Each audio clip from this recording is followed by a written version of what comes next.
Chapter 423, Monster, 3, 4. Double Chapter, Daily plus 5k votes extra. Part 1. There is what is possibly understandable and what is impossibly understandable. People perceive things based on their mental ability to imagine and understand. What they understand, they cope with and accept as possible even if it is out of their own capabilities, but what they don't understand, they fear and discriminate against. In some periods of time, women with the knowledge of herbal medicine and some simple mechanical understanding were discriminated against as witches. They were gathered and put in cages, then got executed in public. The discrimination of the odd is a common occurrence and can be very contagious in a community. Racial discrimination or skin color discrimination, and the list goes on. This is mostly caused because of a lack of understanding. People hate the odd and what goes beyond their perception. The order and chaos theory becomes very obvious in this example. Chaos is the natural state of things as everything is simply made of it.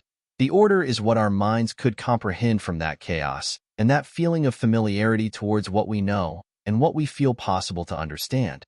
A good example will be like walking in a new country with a different set of customs and traditions. One may find a certain custom very incompatible with whatever he believes in, and from there one rejects the chaos, recognizing it as evil. Sometimes, this chaos is too much to understand no matter how open-minded one can be. People may shoot firebolts from their hands, shout words of power by their voices, rule with an iron fist.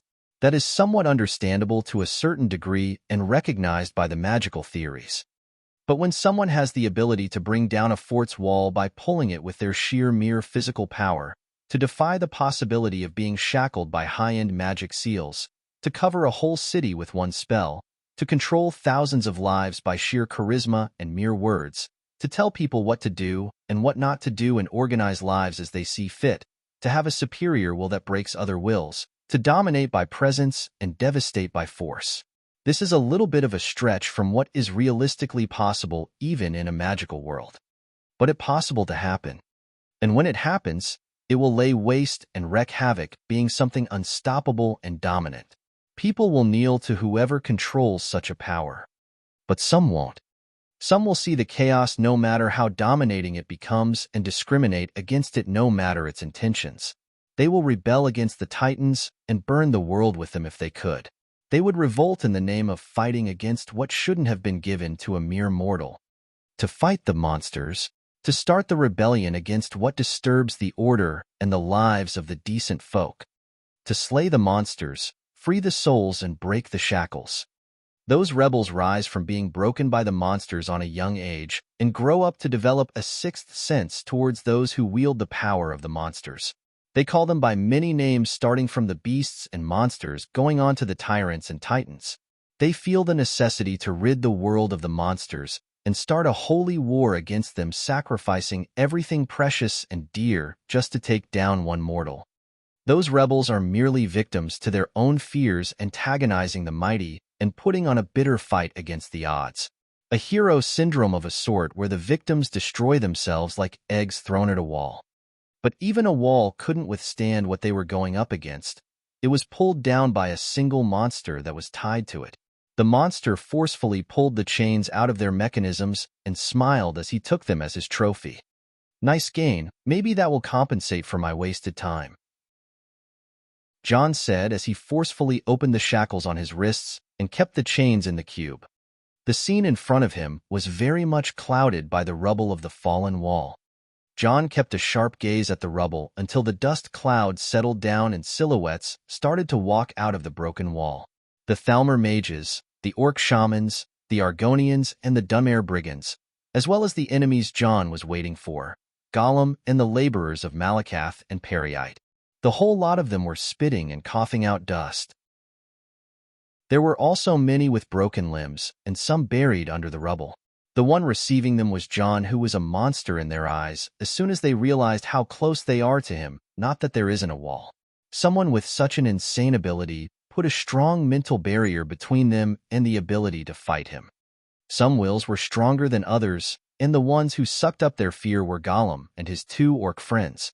Gollum had Isha's weapon with him, the spear of bitter mercy that can pierce through anything and kill anyone. No matter how strong Krylin can get, no one survived the sting of bitter mercy, and no armor can protect against it. The laborer of Malakath had Volendrung, a great hammer that a whole nation was named after it, and the laborer of Periite had the unshakable shield that can absorb any kind damage, Spellbreaker. The three were ready to go against the monster and put on a fight against the odds. You bastard! Your head is mine. From the sides, the high elf Thalmor arch-wizard Fiander pushed away the rubble and walked to John with eyes reddened from anger. All teams attack, the elf shouted. The area was surrounded by trees and swampy forests. Once the elf shouted, a number of presences showed themselves. High elven mages and wood elven arcane archers aiming their spells and magic arrows at John. Oh, hello. John leisurely smiled and waved at them. Kill him. As the commander on the Thalmor force shouted, the weirdest of the weird happened. The whole force disappeared in a poof. John couldn't hold it back and laughed hard. Sorry, ha ha ha. I couldn't have imagined. Ha ha, they would disappear like that. As John was holding his sides from the laughter, Fiander the arch-wizard became baffled. Almost 100 elite wizards and arcane archers were here, and then they were not. This can't be covered if something serious happened to them. Unlike the battalion that was wiped out at Winterhold, which was made of foot soldiers, these hundreds were top elites and candidates for future commanders. He prepared them personally to face someone with John Dare's caliber. Fiander looked at the laughing John, and his eyes demanded an explanation. John cleared his throat and raised his hand. A few seconds from now, your people will appear again. It is just a small trick, no more. Ha ha ha. Goodness me, you'll love it. John counted with his fingers, then pointed all around him. At that second, the 100 or so Thalmor agent appeared once again, just as he said, but something was completely wrong. The way they appeared was something akin to a scene of a horror movie. They were there, but their bodies appeared through the trees, the ground, the stones, and some appeared on each other. The scene was akin to a very resentful Daedric prince holding some puny mortals together and stuffing them in things or in one another. How did this happen? Simple. John has sent Nefertiti to put down these traps.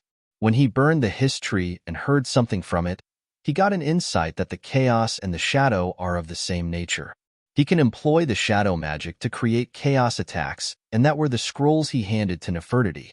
He asked her to go around and plant these spells he made in the shadows of the enemies who were trying to ambush him.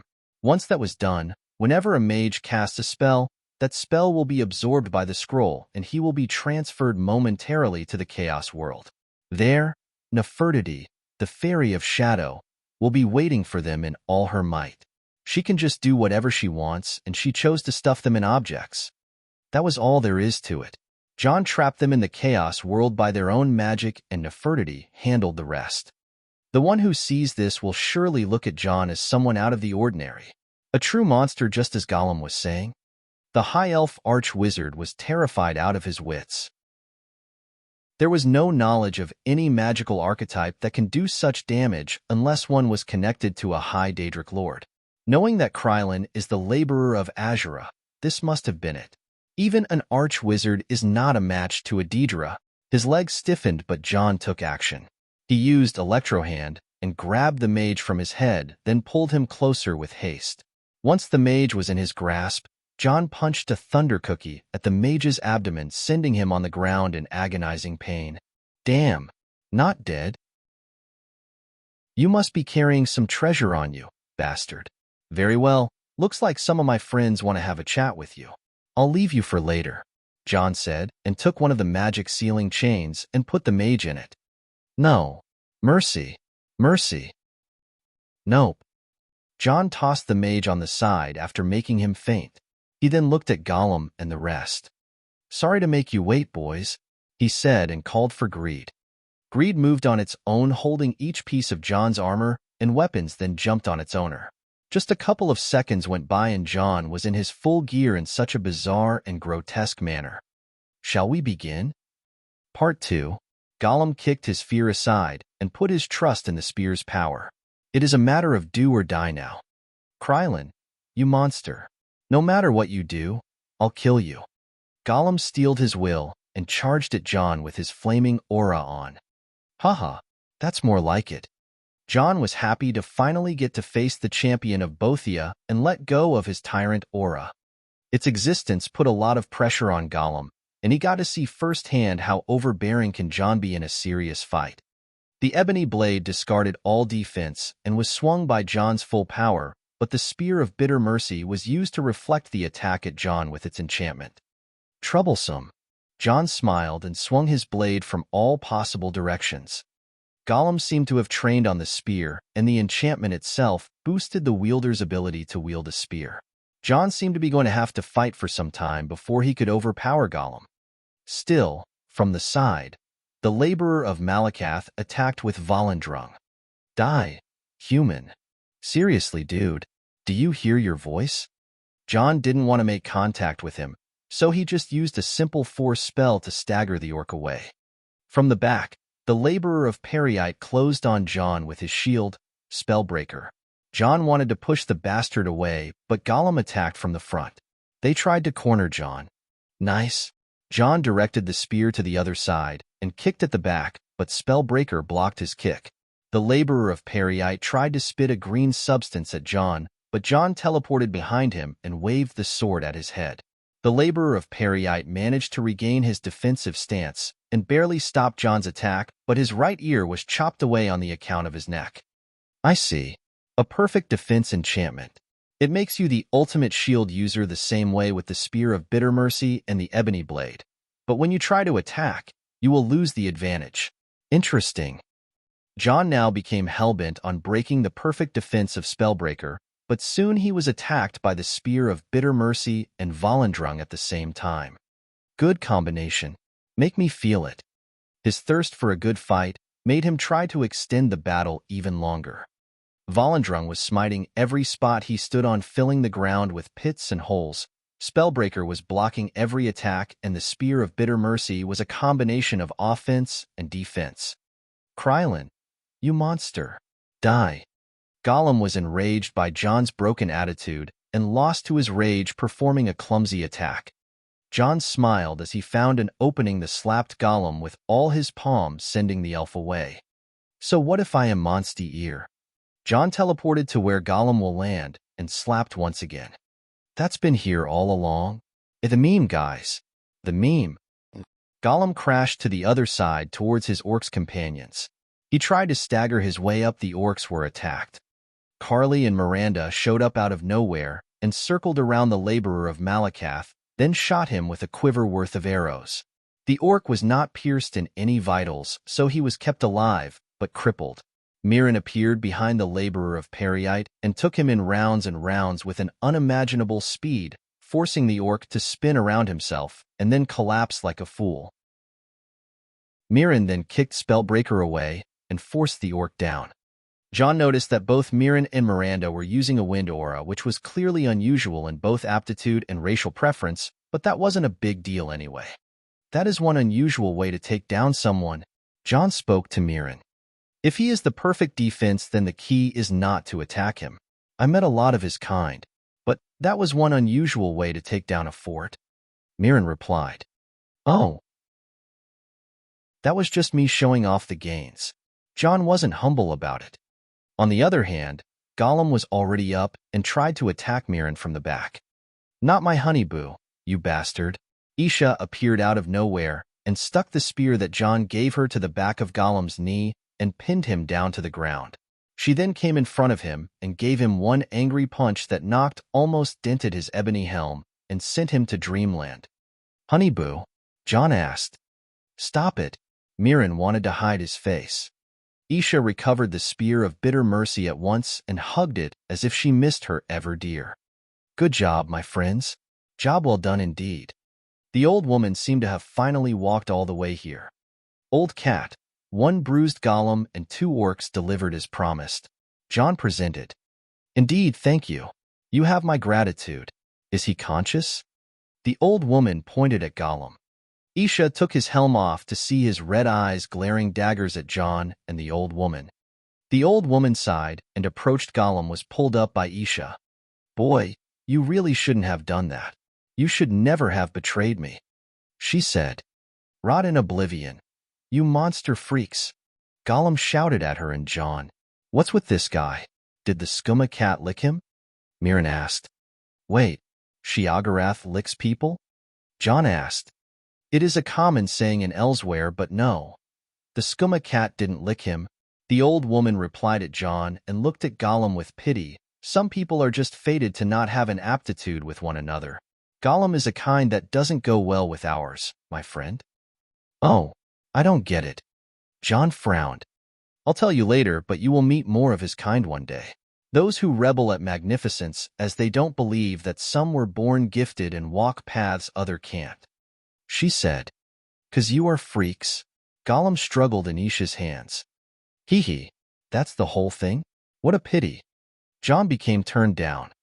So boy, don't you have anything to say? The old woman asked Gollum. He refused to look at her. You were sheltered in my house, and you betrayed me. A common thing between the cultists of Bothia, but you know that the most thing I value, my gold and my silver, is loyalty, Gollum. You didn't just betray me, you betrayed Bothia when you put your hands with the laborer of Malakath. You know what that means in your cult to go in cahoots with the enemy of your prince. She said. Gollum preferred to keep silent. What do you see me as, boy? She asked. You want to hear once again? You are a monster. The gods doesn't judge you, so it is up to others, but others can't. So it had to be me. Gollum said with pain. Yes, you are right. But not all monsters are the same, and not every one of us is evil. She said. Huh, you think I will believe that? It makes me sick imagining myself to be like you, doing what you do. How do you live with yourself, monster? He asked in a frenzy. By saving lives and serving the greater good. I am a sin-eater, boy. I absorb the misdeeds of others, darkening my soul to keep theirs pure. That's what I am capable of. That's why you see me as a monster, but as bad as you may think I am, or as far as you may think I am willing to go to protect what I hold dear, you can't possibly fathom how deep the will of mine truly goes. Yes, my boy, I am a monster. She said in an unshakable tone. God, I love you. John was so absorbed in her speech which made her smile and shake her head. Would you please finish our orc friends here? Let's not make them suffer more. She suggested. Okay. Miranda and Mirren delivered the finishing blows to the two orcs and tried to salvage their Daedric artifact, but they disappeared into thin air. That's? Mirren asked. I don't think the Daedra who are not on our side would let us just take their things. John explained. The Altmare twins looked disheartened, but John pointed them at the Thalmor arch wizard he captured. The two seemed to have had an old payback with their kinsman, as he started screaming when he saw their faces before they gut him like a fish in a bloody execution.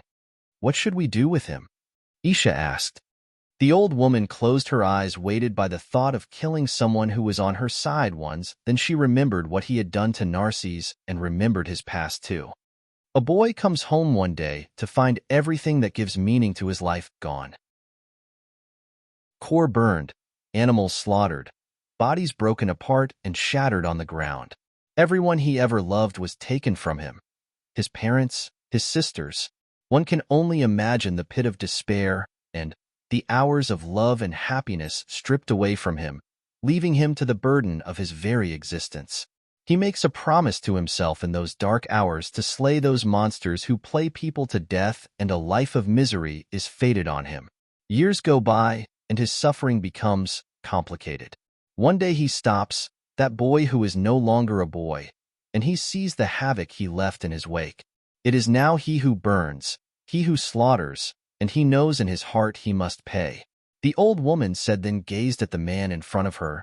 Doesn't he, Gollum? Silence overtook the mood. Knowing the man in front of them was something, but knowing the man to a deeper degree is another. He couldn't help it, John said. Maybe, the old woman said, maybe he is not that broken yet. May he can make amends to those he hurt. Or maybe not. The old woman waved her hand in a flash, slaying Gollum in a second. Isha let go of Gollum, who fell on the muddy ground, taking his last breath. The old woman took a deep breath and refreshed her mood. The title of the champion of Bothia goes to the man who bested him, John Dare. You may as well have the ebony armor. I received that word from the temple last night. she said. Thank you, John replied. She turned around and walked a few steps, then stopped. Your labor is over, my friends. Please be my guests until you receive a word from your prophets, and there is a small party and some gifts from me to you. Please. By all means. And by that, John's sixth labor is over.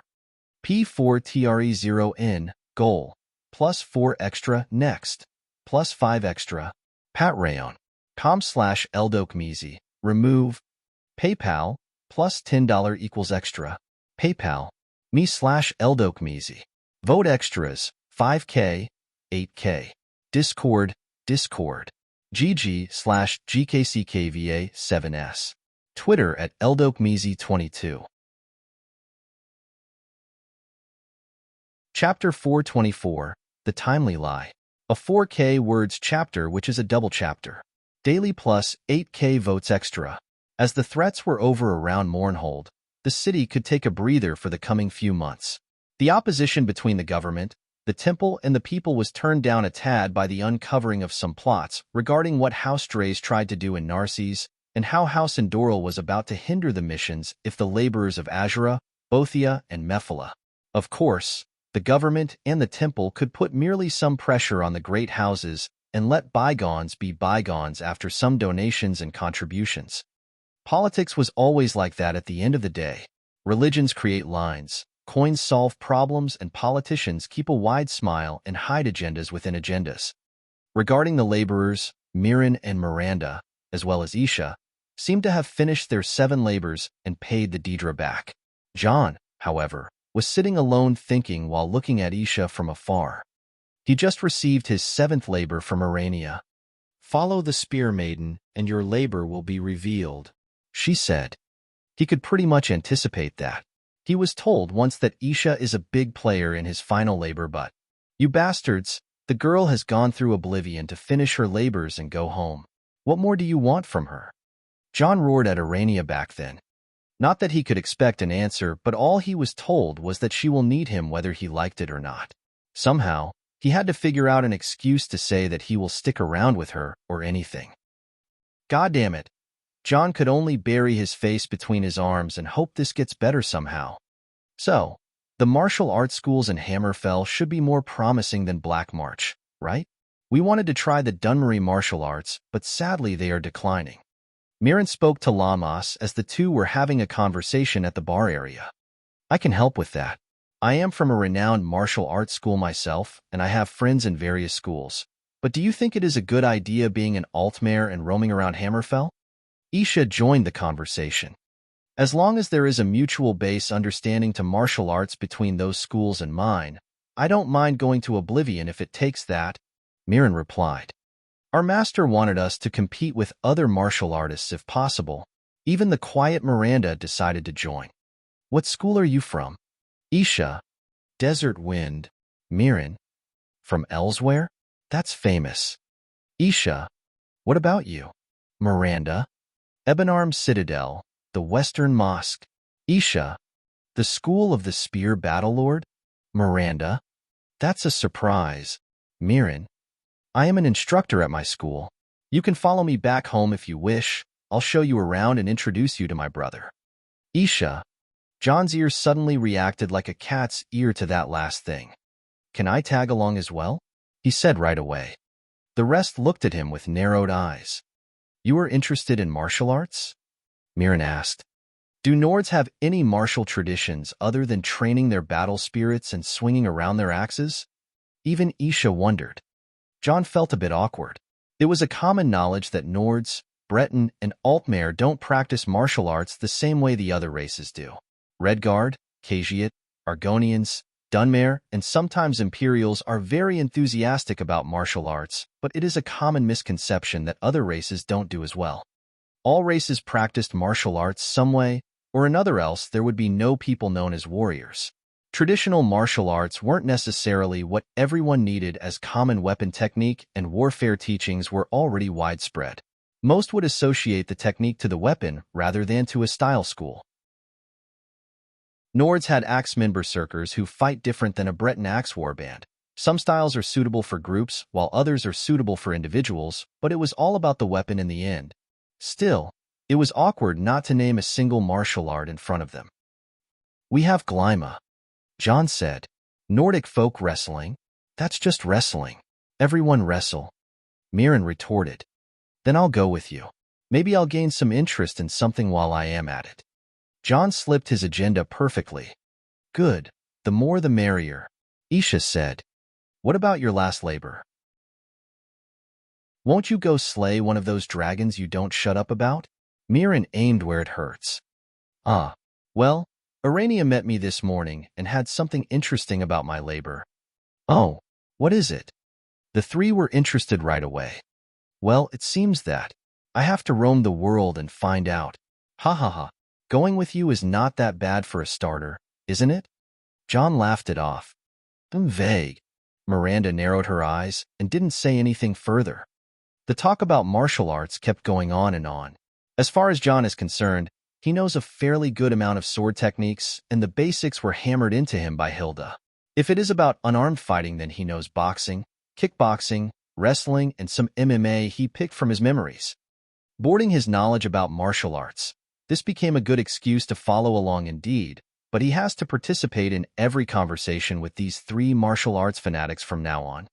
What was making him busy right now was his book that got finished but kept him busy copying it by magic. He was struggling a bit with some finishes, but it all came together at the end of the day. By the second morning, John was wearing his crimson college robe that had his badge as a teacher in Winterhold and took a few of his book's copies with him. I hope you are ready. The old woman waited for him in her carriage. John sighed and nodded. I hoped my master could be here today, but I hope you help me send those copies back home to Winterhold. Without fail, my friend. I must say I have quite the number of questions, but I'll leave them to the debate. Off we go, driver. Shad Ashla Academy was right to the north of Mournhold, and the carriage ride took only a couple of hours to get there. Next thing John knew was being welcomed by the staff members of Shad Ashla. The old woman was a major donator to the academy, and she pulled a few strings for John to have a meeting in the main hall of the academy with the masters and the archmage. Sadly, because of him being a Nord, some had an indifferent atmosphere towards what a Nord mage would come up with in a book, so they just were here for the sake of formalities. Prior to this day, John had to deliver a copy of his book to the academy to at least have his examiners ready to roast him a little, but somehow his examiners didn't show up until he was in the hall. Defying his expectations, there was a number of students from various races in the hall, and the high member of the academy took the first seats. John stood on the stage behind a lectern, and three old mages showed up and stood in front of him. Examinee John Dare, expert mystic from our friend and rival the College of Winterhold. That was quite a book you wrote. One of the examiners said. Thanks, sir. Don't thank me just yet.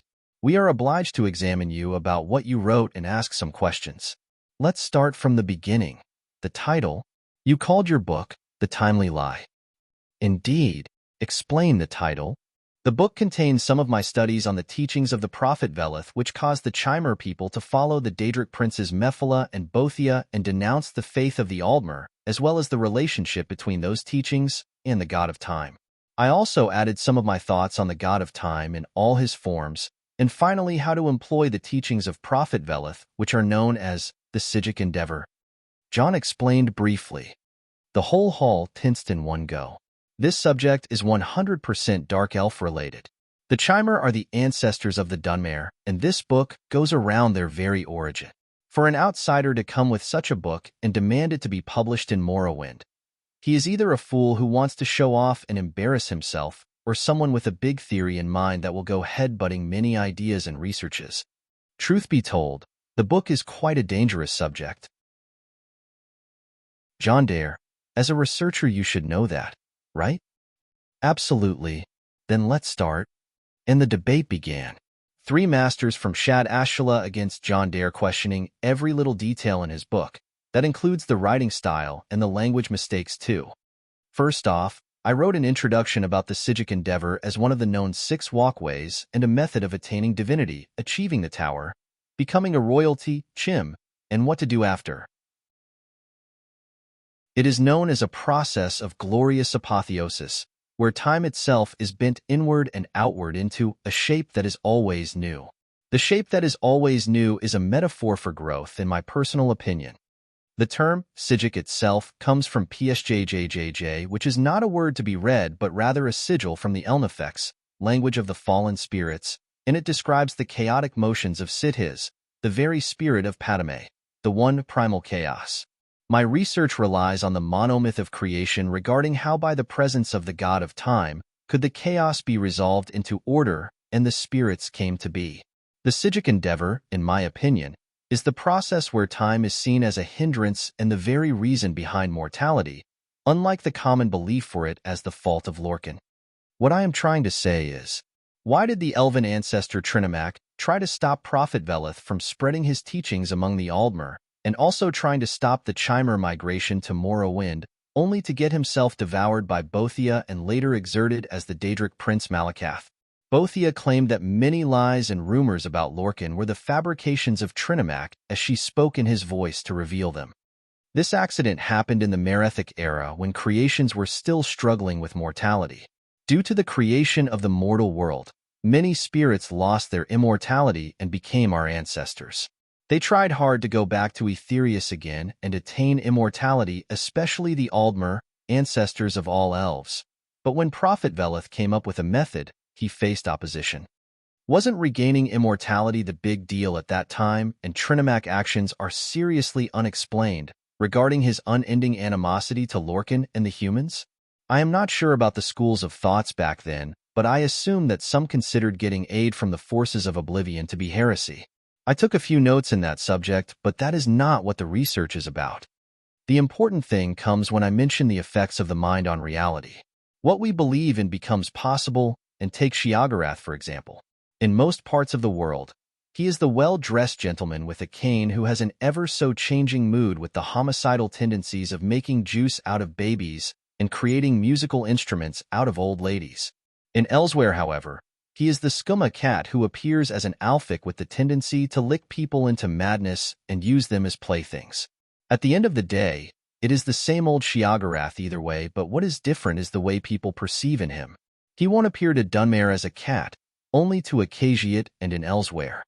As I mentioned, belief is a big part of the answer, and that is not just limited to Sheogorath and the other Daedric bunch, but same goes for Edra. We have Lorcan who is Shazar, who is Sheer, who is Shor, who is Sep, who is the totem fox.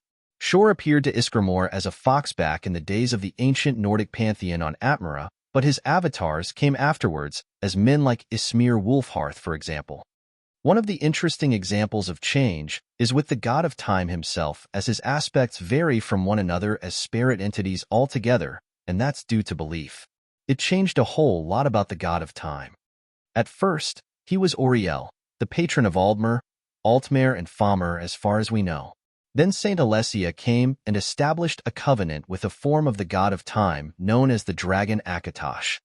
How did this Akatosh come to be? In the early days of the First Empire, the Alessian sect watered all the gods of elves and men into new versions that suit its purposes, and the most important mix was between Shazar, a version of Lorcan symbolized by the snake, and Auriel of the elves, symbolized by the eagle. The eagle and the snake gave us Akatosh, the dragon. Now I know there are other researches to read about that point, but what I want to highlight is the ability to change in the nature of the original spirits. Sheogorath himself once said, "Everything changes, even Daedric princes, especially Daedric princes." This change is mostly based on belief, but how can almighty beings as the Edra and the Daedra be so easy to change? The answer is always beliefs and thoughts, but is that it? No one is interested in changing the Daedra or the Edra. The Orcs and the Dunmer should know very well how these things turn into disasters in the end. But what else is there that can change by belief, or rather mass belief? There is a term in psychology known as the placebo effect. You are having mild dizziness, then I give you a medicine which is not actually a medicine, then you somehow become better. Its opposite is the nocebo effect, where I give you a drug and say this will make you vomit, while it actually doesn't, but you vomit anyway. Now keep that in mind. The world works the same way. Our beliefs has an effect on the gods that may change something about them, or even create an entirely new aspect. Our minds create reality. We keep that in mind too, and go back to the Prophet Veleth teachings about the Sijic endeavor. In the Dumere pantheon, which is based on these teachings, there is no existence for the god of time whatsoever. The Sijic endeavor relies on twisting the time to achieve immortality by denying time itself. Now we know that reality relies on belief, and beliefs can change almost anything. Then isn't the concept of time is also just a belief that can be denied? The mind can create its own reality, and world-changing ideas need to be viral. From the Dawn era, when time was not stable or linear, until it settled down in the days of the Merethic era, how long did it take to make an agreeable concept of time by the collective thoughts of people? Is it possible that we just live in a timely lie? That time itself is just one of the other illusions that the mundus forced on us. If that's the case, what else is an illusion? Age? Getting old? Dying? Reality has more riddles that complicate our lives more than time, and belief can change the world is nothing but a worthy shot, in my opinion. The multiracial problem ever since creation was to return from this mortal world back to the immortal world where our ancestors came from.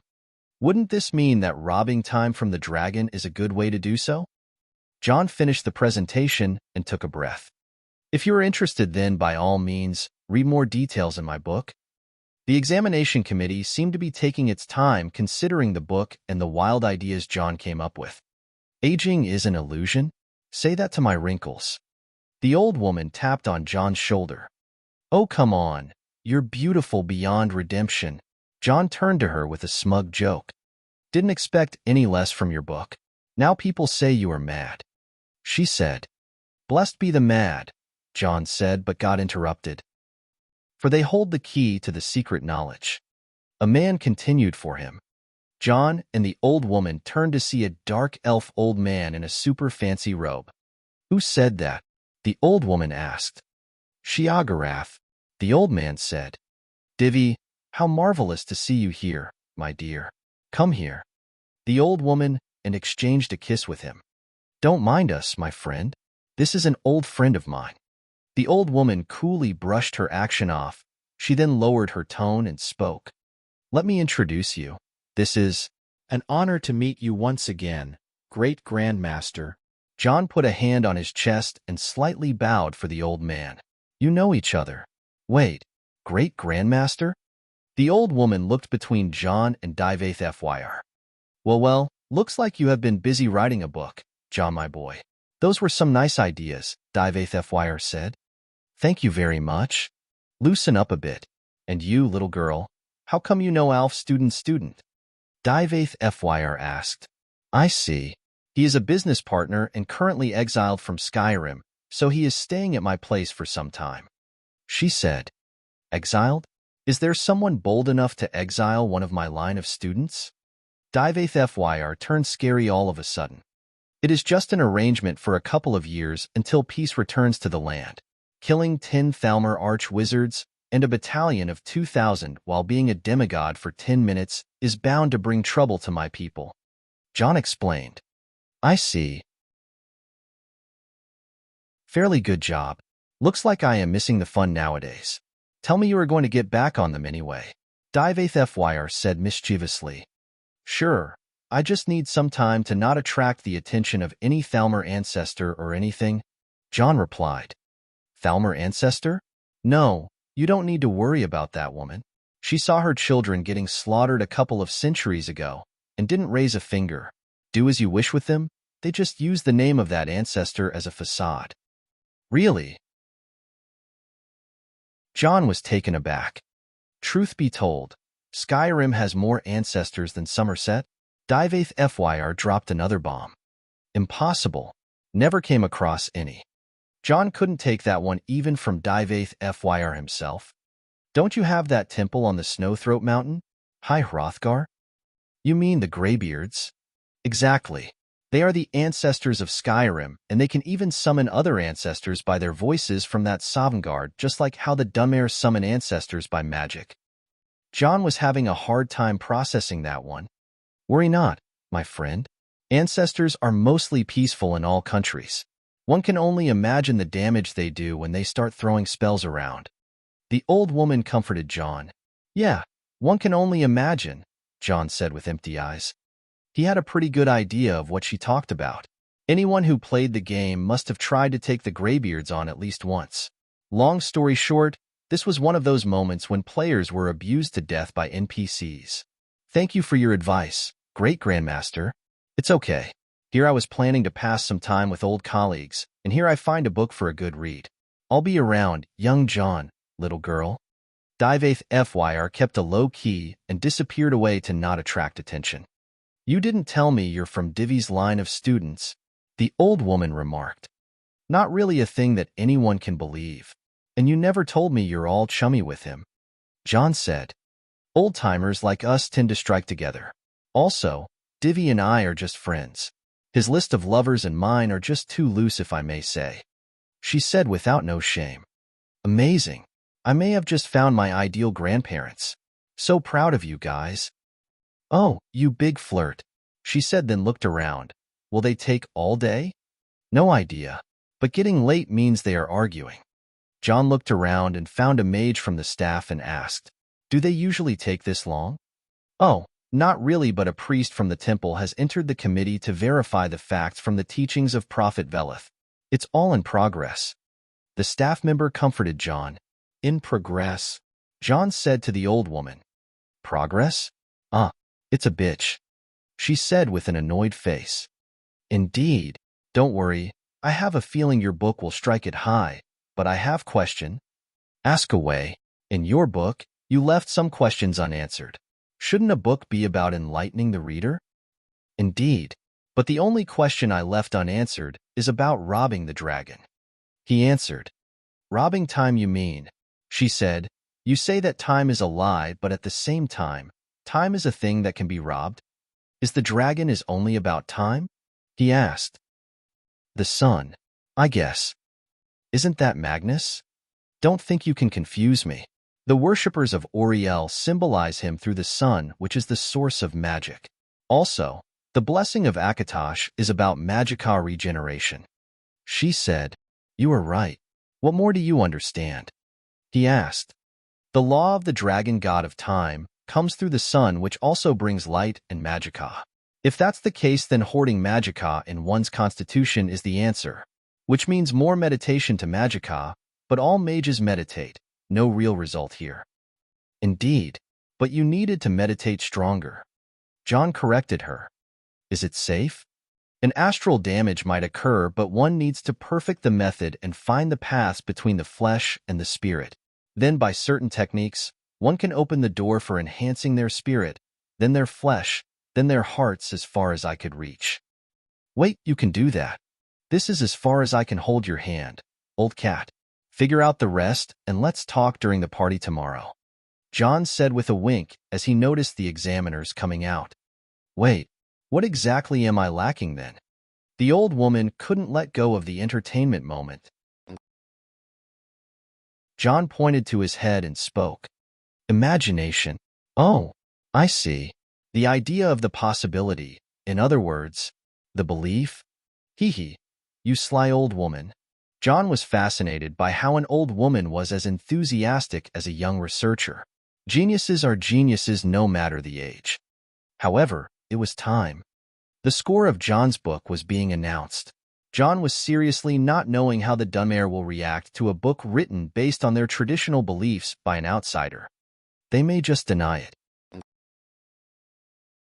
But the paper that was hung on the front wall of the hall put a smile on his face. The timely lie, verified by the Temple of Reclamation, accepted by the Academy of Shad Ash'Thala, allowed for public release. I never tire of being correct, the old woman said. P4TRE0N, goal, plus 4 extra, next, plus 5 extra, Patreon, com/Eldokmizi, remove, PayPal, plus $10 equals extra, PayPal, me/Eldokmizi. Extras by votes, 5,000/8,000. Discord, GG/GKCKVA7S. Twitter, at Eldokmizi22.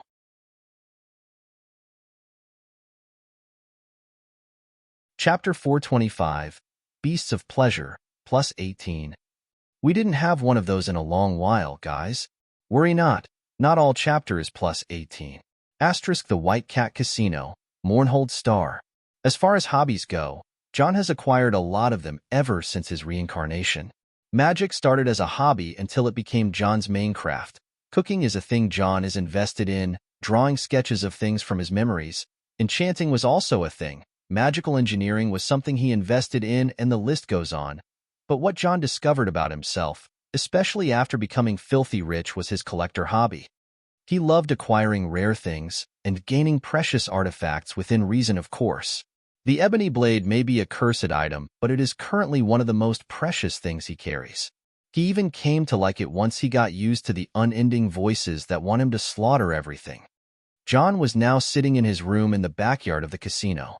He was enthusiastically cleaning and maintaining his gear, especially the latest piece he acquired, the ebony mail.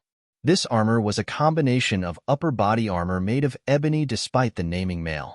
There were a chainmail and full plate parts which were adjusted to John's size by magic. Come to think of it, never have I ever killed someone and salvaged his armor for myself. Weapons are okay, but armor?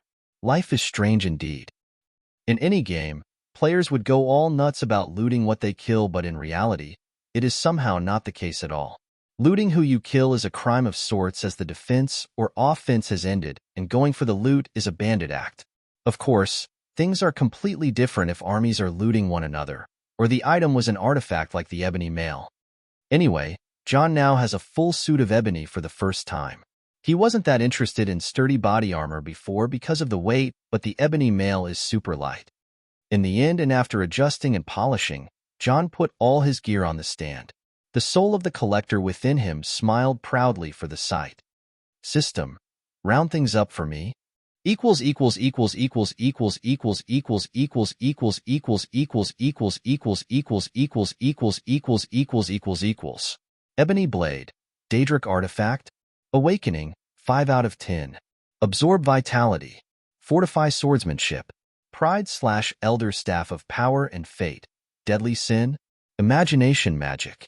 Ebony mail, Daedric artifact, muffle, impenetrable, poison cloak, Krylon, Nordic ebony, fortify elements, resist elements, Ozidal's fists of negation, Nordic ebony, fortify strength, resist magic, Ozidal's boots of water striding, Nordic ebony, fortify speed, water walking, greed/shadow ether, deadly sin, possess objects, devour shadows, greater kinds token, blessed amulet, soothe nature, fortify vitality, protection against beasts, Ozidal's ring of necromancy, Nordic ring, fortify conjuration, automatic soul trap, Nurina's ring, Dunmary gold, Magica regeneration.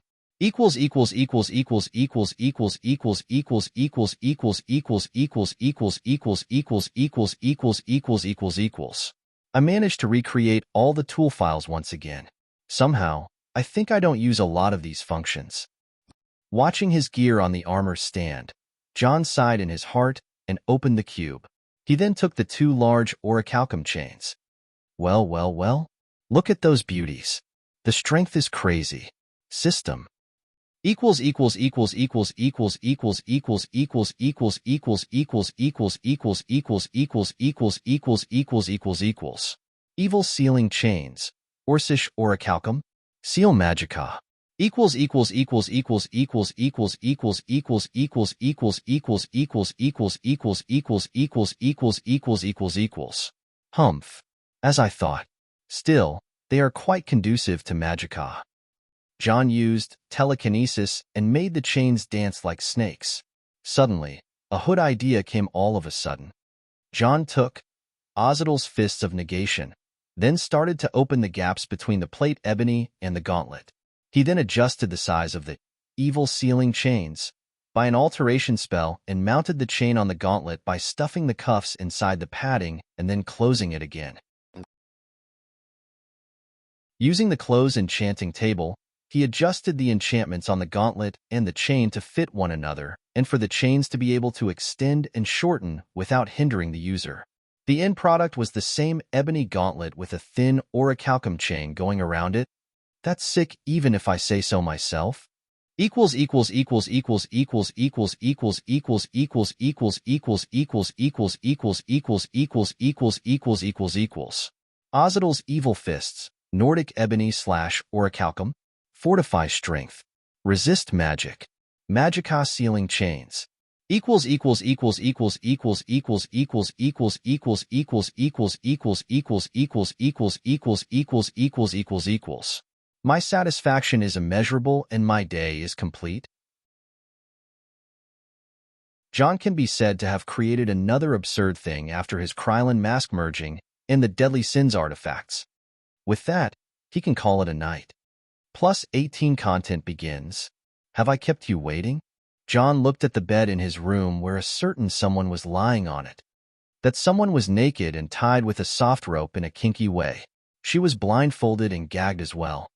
Once she heard John's voice directed to her, Miranda's body showed reaction. She was devoid of any coverage and her golden meat was as an open buffet for John. He touched her where is sensitive the most and moved his fingers all the way up to her mouth. He then took the gag out and slid his thumb in. She enthusiastically took his thumb and sucked on it with passion until a gust of cold air came at her side announcing that John took off his clothes as well. Being in a good mood, John wanted to tease the girl a little bit. He took a large feather and started teasing Miranda with it while she desperately tried to muffle her moans. Once the feather tip came closer to her sensitive spot, John used his forbidden spell vibrate on the feather.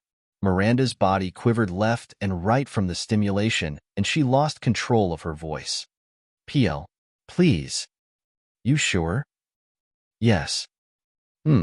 No." She couldn't understand how things ended up like that. Previously, John has flirted with her a few times, and they shared a few drinks in private, but once he asked her to come to his room earlier this day, she complied immediately. The first thing he did was to trap her to a wall and intimately tease her. She was naked before she could even know it. He even tied her arms and led her to the bed. "I know you like it." John's whisper returned her to reality. The pleasure in her head of being handled like that was an experience she couldn't wrap her head around, but she preferred losing herself for it. Out of control. Out of will. The soft rope that tied her body moved all the way up to an iron ring attached to the ceiling, then John pulled it slowly all the way till she was standing on her toes. She looked at him as he came up behind her and took out a small riding whip. He moved all around her buttock, teasing her for a bit, before swinging it lightly and whipping her round but once. Tingles of pleasure traveled all over her body, and a smile appeared on her face for a moment before she took it back. John noticed that with the corner of his sight and grinned. The play kept going for a short time until John decided it was time. He let her down and pushed her on the bed. She lied on her back looking at him while closing her legs together. Only when he stared at her for a couple of seconds when she loosened her legs apart. John wasn't merciful with her as he held her legs and rotated her on the other side. Seeing her butt again in front of him, he couldn't help but smack that soft thing. Slowly and steadily, Miranda learned how to raise her bottom up and get into position. John was pleased with the results of her training today and decided to give her reward. Little John was finally freed to take on an Altmare girl for the first time. Miranda was as tall as any high elf, which came close to John's height. A girl like that surely has a body that is more compatible with John than anyone he had before. John's first thrust went slowly and steadily. Miranda was biting the gag as her body was desperately moving to accept that newcomer that was ravaging all the way in until they fit together and the wild night started. John lied on the bed with Miranda, soundlessly sleeping over him. High elves were as attractive as they are irritating, but thankfully Miranda had quite the sweet personality. John moved her golden strands of hair away from her face to take a look at the beauty sleeping over him. Her first time with him should have used a lot of her stamina, especially since it has been some time since he had fun with a girl too. Knock, knock, knock. Out of the blue, the door to his room was knocked on. John tensed, and even Miranda woke up looking at him with wide eyes. "Well, what should we do?" she whispered. "Easy there. I'll take you to that place, just go there and rest," John said as he took the cube and made her go in. He then ruffled his hair and put on a sleepy face before putting a robe on and opening the door. "Oh, old cat, What brings you up this hour? He asked. This hour? The old woman narrowed her eyes. Not like you to disappear this early, my friend. Somehow, I couldn't find the four of you. Oh, where are my manners? Please, come in. John invited her in. She looked from the outside before stepping in. I thought the girl Miranda was with you, she said. What? How do I know? Come on. The way she followed you out an hour ago. The old woman laughed. Oh, right. So, how can I help you? John awkwardly changed the subject. Nothing really. I just thought you two are done so we can have a chat. By all means.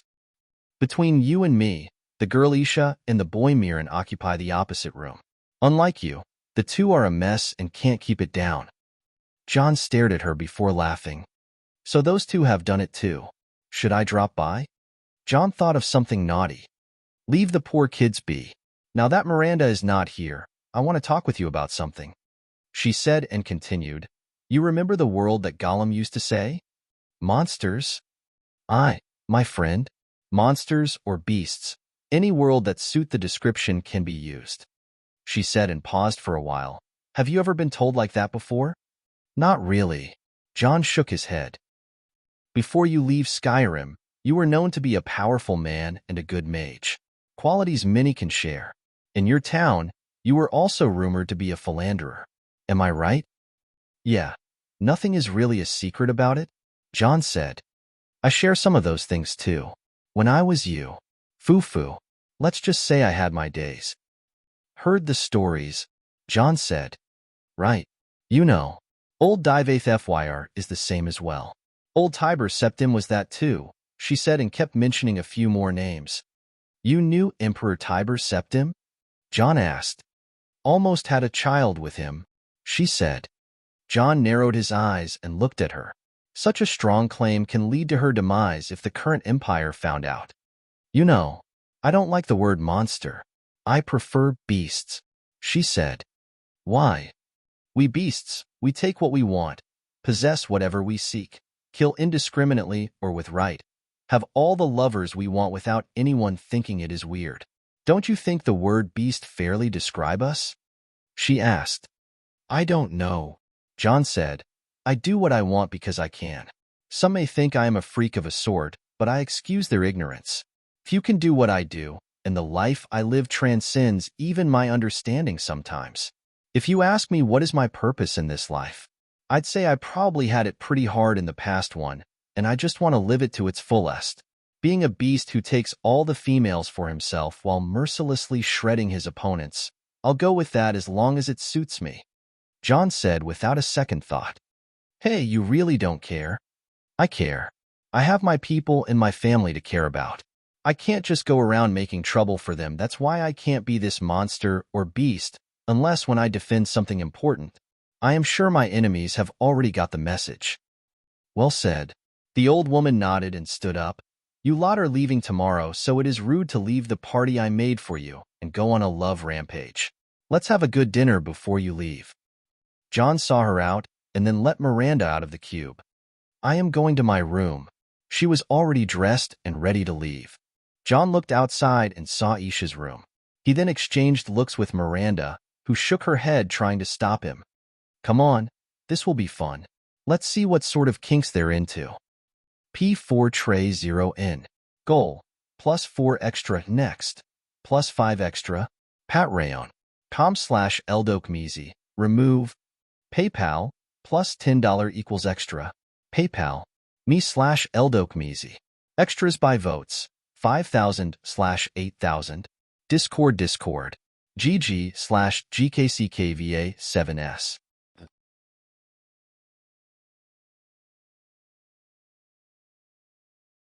Chapter 426. Long Live the Queen. A coin for your trouble. A double chapter, boys. Daily plus an extra comes to you by at Vitten Cernjak. Part 1. Long Live the Queen. Unlike most cities, Mournhold is a city that doesn't sleep. Streets are active all day long except for the hour of dawn where the thieves roam around. One of the busiest kinds of business is entertainment and stands on top of the industry the White Cat Casino, which was one of the bazaar's most notable establishment. In truth, it was a small castle for the old woman and her Tong. And that night, the Tong was very active after recovering from the relentless attacks of the last month. They had to put on a strong front to regain the people's faith in them. The most notable and active members in the Tong during the past month were, of course, the Redguard Strong Woman, the twin Altmare Beauties, and the Masked Giants. These were, of course, what the people called Isha, Mirren, Miranda, and Krylin. None knew they were laborers, as the term wasn't really much of a public knowledge, but they were seen as hired help. Isha and John were popular among the Tong members for their approachable personalities, while the two Altmare Cold Beauties always stuck with the old woman. Tonight, however, the situation was calm and the casino was reserved for a small party. The Tong members scattered around the area sharing drinks and stories.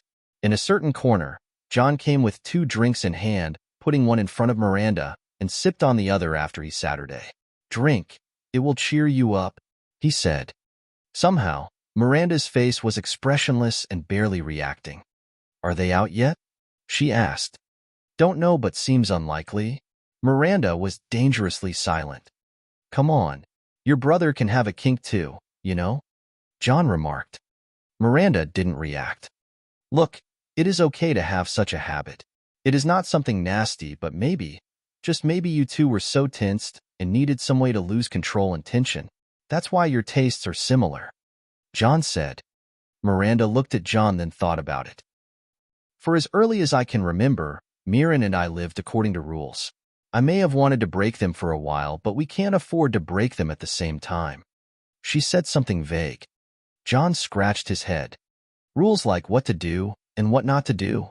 Of course, you will get bored in the end if they are too much." John said, "It is either them or we die." "That's so? You are outlaws or something? Outcasts? Exiled? Wanted dead or alive?" Miranda didn't reply until a minute later. "All of them." "Shut up." John didn't buy it. She wasn't bothered with the way John reacted, but looking at the look on his face, she asked, "Aren't you the same as us?" "No." John denied. "I am outlawed by my enemies, clearly not an outcast, exiled as an agreement, wanted by only one faction. My possession is strong, you know."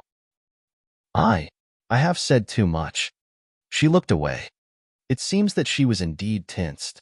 John could figure it out. Most people who have a tendency to be an M only do so to experience the feeling of losing control. The reason can vary, but in Miranda and Mirren's case, the two must be tensed up because they put their guard up for too long. Maybe in the past month, the Altmare twins were in a position that they had to learn to rely on other partner, and that's why a relationship developed to the two of them, putting aside Isha's pursuit after Mirren and John's constant teasing of Miranda. Still, John learned more about Miranda in this conversation. It seems their opponent is far too strong for them, to the point where Mirren had to pose and conduct as a female. It is rare to have twins in the High Elven society because of the low birth rate. Being known as a boy and a girl, twins may attract their enemies. If Miranda posed as a boy, then their enemies might suspect something, as many females pose as males while traveling. But the Mirren chose to pose as female, which is very unusual for a male, especially for a proud high elf. Two twin girls are not what their enemy will seek at most. John decided to not into details about Miranda, as she still has some barriers, so he decided to go around some unimportant subjects with her to see if she opened up for him or not. "See that? I was surprised when I found that they serve some of Rift-In pickled fish here. It seems that old cat has a taste for it. Come and try. You will absolutely love it. This is called a Nuic Spirit. You Altmare should love it because of the word Anu. It is basically a stamina regeneration potion, but made for only female use. It is for, you know, after what we just did." "Ah, here it comes. I am completely responsible for the appearance of this dish in this world. It is a cow liver made with strong spices to cover up the stink, something otherworldly from my hometown." "You're into that sense of fashion too?" "Oh, sister, we are so getting along." John's strategy was to go fast through some topics and see what kind of things she is interested in. She liked rare food, Khajiit clothing, and elven alcohol. Somehow she was easy to figure out. But what John didn't expect was the naughty girl under the coverage of a cold face. One thing she mentioned was how she liked small pranks and to make people uncomfortable. It was kind of twisted, but John felt that it was unusual and interesting. Her conduct was also of someone who wanted to be treated with care, even though she is a masochist. She was interested in John, and also seemed to be trying to get to know him. It might sound strange, especially after how they slept with each other earlier, but this was their first time relaxing without something to do, and somehow they got past some barriers earlier to date. All in all, John and Miranda found it easy to have many bases of understanding. However, that good mood was over when Isha and Miran showed up. "What are you two doing together?" Miran asked with narrowed eyes. John and Miranda have agreed earlier to keep their relationship a bit of a thing between them until things get a bit more natural. "We're bored since you two disappeared somewhere together for a couple of hours," John said, playing the reverse card on Miran. "Wah, I don't know what you're talking about." Miran denied immediately. John looked at Isha and winked. "Good job, bro. But you guys need to put some muffle runes on the walls next time." John said. "Oh, sure." Isha wasn't shy about it. "Muffle runes?" Miran was in denial to realize what had happened, but he soon understood and his reality collapsed. Sister, it is not what you think." He looked at Miranda and tried to come up with something to hide his shame. "I don't know what to think," Miranda indifferently replied while looking away. The two seemed to have things to talk about, so John didn't stay and went to look for something to do. It was then when Lanmas called for him. "She wants you up there," he said. "Old cat? Fine." John didn't dally and went to the second floor where the old woman's room was. He knocked on the door and was allowed in. "You were calling for me?" he asked. "Here you are, my friend. I trust that you are enjoying a small party," she said. "Yes, thank you." John looked around and saw a large mirror hanged on the wall, which was clearly unusual. Mirrors are rare in the world. The old woman stood in front of the mirror looking at her reflection and thinking. "I need some help," she said. "Oh, anything." John approached her. "Earlier at the debate, you mentioned the relationship between belief and reality and how the mind can affect the world, but that was about a mass belief phenomenon." "Indeed. It made me can't help but think about a state of belief by only one person on a phenomenon that can be affected by only that person's belief. You called them before the placebo effect and something else." "Yes, but that's unintentional." "I see. Then how about making it intentional? To believe in something and make it happen?" Her question was right on the mark. John smiled as he knew that she figured out something. "You are right. It is possible alongside a Magica gathering method," he confirmed. "Is that what you do? Is it your secret?" she asked. "Not entirely a secret. My method is a secret, but the training is practiced by many people other than me," he said. "So it is like that. You believe in something, and you meditate using it, just like the Sijic order?" she asked. The Sijic order's beliefs are in their ancestors.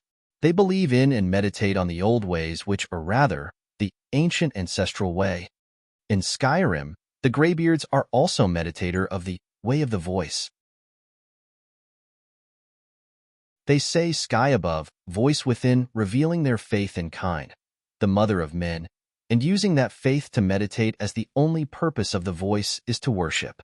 Then we have the old sword singers of Hammerfell. It may be a lost art, but the only reason for that is because they lost their faith in the swords. That was known as the way of the sword. There is also my own way. I don't have an official name for it, but I can call it the Timeless Dragon Way. It has my own sets and beliefs about the world and how to understand it. My girls train on that way with me. Other members of my family figured out a few ways of their own depending on their aptitudes. Also, as far as I can guess, Archmage Shalater, the founder of the College of Winterhold, has also found a way. They said he was an immortal because he stole the seed of life from Akatosh. Robbing the dragon. The old woman guessed it. True. I am not sure about Lord Divaith FYR, but he should have his own method, judging that he gave me a book that helped me figure out my way. She thought for a while, then asked, "Can you help me figure out the paths between spirit and flesh?" I will, but there is some complication you need to be aware of. Between the spirit and flesh, there are an energy center, 8 primary energy channels, and 64 energy points. Depending on the nature and the condition of them, your body can train. Not all of the 64 energy points are open for training, and some take ages to open naturally, but my own way requires them all to be open. You need to figure out your own way on this, right? This is a lot of information, my friend, but I think I can manage. Fine, these are some primary insights. Remember, never waver on the faith you are on, else you may lose your progress, injure yourself, or get yourself killed. John then used telepathy and transferred some information about meditating to the old woman. She didn't waste any time and closed her eyes after taking a seat. John too sat and kept observing her. Truth be told, he was curious how the old woman would find her way. Judging by her personality, he was waiting for a good surprise. John thought of how far he managed to advance in his way. Belief was surely a big factor. Some believed in a god like the Greybeards, and some believed in their ancestor spirits like the Sijic Order, but John's belief carried a deeper meaning and less reliance than them. He believed in the physical, spiritual, and astral sides of the world and the forces of time and space, the negative and the positive, the Padamic and the Anuic. Some ideas are revolutionary while some are hearsay to the people of this world, but these were his teachings. His book, The Timely Lie, was a method of establishing his revelations and assuring his beliefs. The reason why he chose Morrowind to publish his book was because of how he praised the Sijic endeavor and figured out that every faith in the world will stand against his ideas. Somehow, the temple in Morrowind approved of his book, considering it a deep insight into the Sijic endeavor that would somehow be a good addition to its teachings. As he was lost in thoughts, he heard a strange sound of glass breaking. That sound came from the old woman. She opened her eyes and looked around. "What was that?" he asked. She narrowed her eyes and hummed. "I think I took a glimpse of something." She said so, and returned to meditation once again. John concentrated on the old woman's meditation and felt her magicka overflowing to her energy core. This was the first step of meditating, the spirit gathering. That sound of breaking glass was the old woman transferring her magicka into vital energy in her energy center. Seems like her way is clearing out. The reason behind the breaking glass sound was the large mirror in front of her. John examined it and noticed a strange enchantment. Somehow, this mirror reflects certain things according to who look at it. John saw his reflection without anything strange, but no matter what he did, he couldn't figure out the function without thoroughly investigating. Sometime later, the sound of breaking glass came a few more times, and then the old woman opened her eyes. "I don't get it," John said. She smiled widely. "You are still too young to have a use for that mirror, my friend," she said. "What does it show?" he asked. "What you dearly long for. A false illusion, however. Nothing it shows truly exists, but I think I managed to make use of it." "You used an illusion mirror to create your own belief?" John asked. "I did, and that is, I just wanted to believe that the old me is still redeemable," she said and walked away behind a curtain. John could hear her fetching out something. She then walked out with a large painting of a very beautiful dark elf woman, whose eyes were red and hair was black and curly. John smiled once he saw the painting. He has already figured that out some time ago, but he didn't want to bring it up in front of the old woman. Her identity. Who she is. Who she really is. She looked at him and noticed his smile. "Have something to say, my friend?" she asked. "Long live the Queen." Part 2. A coin for your trouble? The old woman looked at him and shook her head, smiling. "You knew? I mean, the signs were all over the place and you didn't really hide it either." "Indeed." She turned her head and looked at her image. Somehow, the magicka in her body reacted in a unique way. "What is that?" he asked. "An old woman's way," she replied. The magicka that was being used was powerful and energetic. Looking at her back, John noticed that her appearance started to morph. Her shoulders widened and her back straightened. Her skin regained liveliness and the aura around her became stronger. "It is as you said, my friend. Time indeed is a lie." she said. And the wrinkles? He replied, reminding her of what she said before. Not there. She turned around to face him. Indeed, a lot has changed. The old woman regained her old appearance once again. Her Dunmary dark skin and ruby-like eyes, her villain smile and strong face. What was left of the old woman was her white hair. It seems that this is as far as I can get, she said. With a higher level of power comes better rewards, John assured her. I can tell, she said, proud of her appearance. Sadly, it requires magicka to maintain. This is as far as you can get against the bind of time. For now, he said. She nodded and tried to walk in her regained appearance. She walked steadily and easily as if she regained a good portion of her youth. Aren't you curious? She asked. About? How low did I fall? She looked at John right in the eyes. Easy there. John Dare's only weakness is female villains, he said, taking a step back. But no, I am not really curious. The Queen Mother of Mournhold must have her own ways to protect her people. Good way of words you have there, my friend, she said. So, what should I call you now? The old woman, the white cat, or Your Majesty, Queen Berenzia? My friends call me Barry, she said. Oh, even John Dare will have difficulties with that, but if suits you, shall I accompany you down the stairs, Barry? Oh, pretty please, she said while locking arms with John. Hold up a second, John said as he summoned Greed.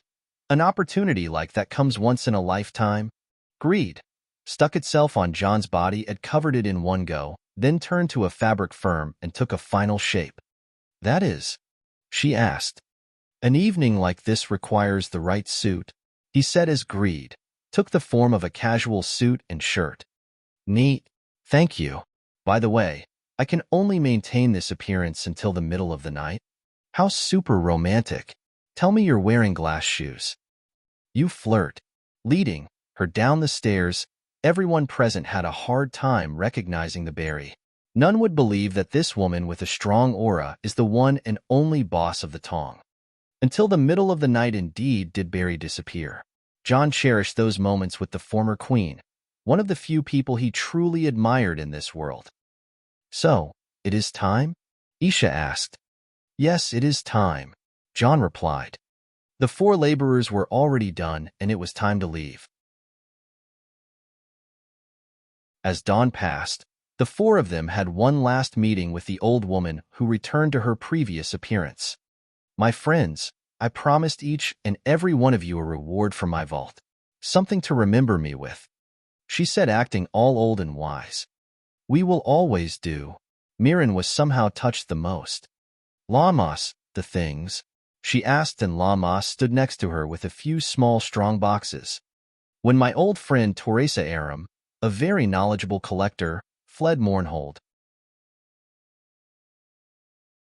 she left some of her artifacts for me. I used them along the years, but I am not as active as I used to be, she said. First, this is for you, Isha. She handed one to Isha.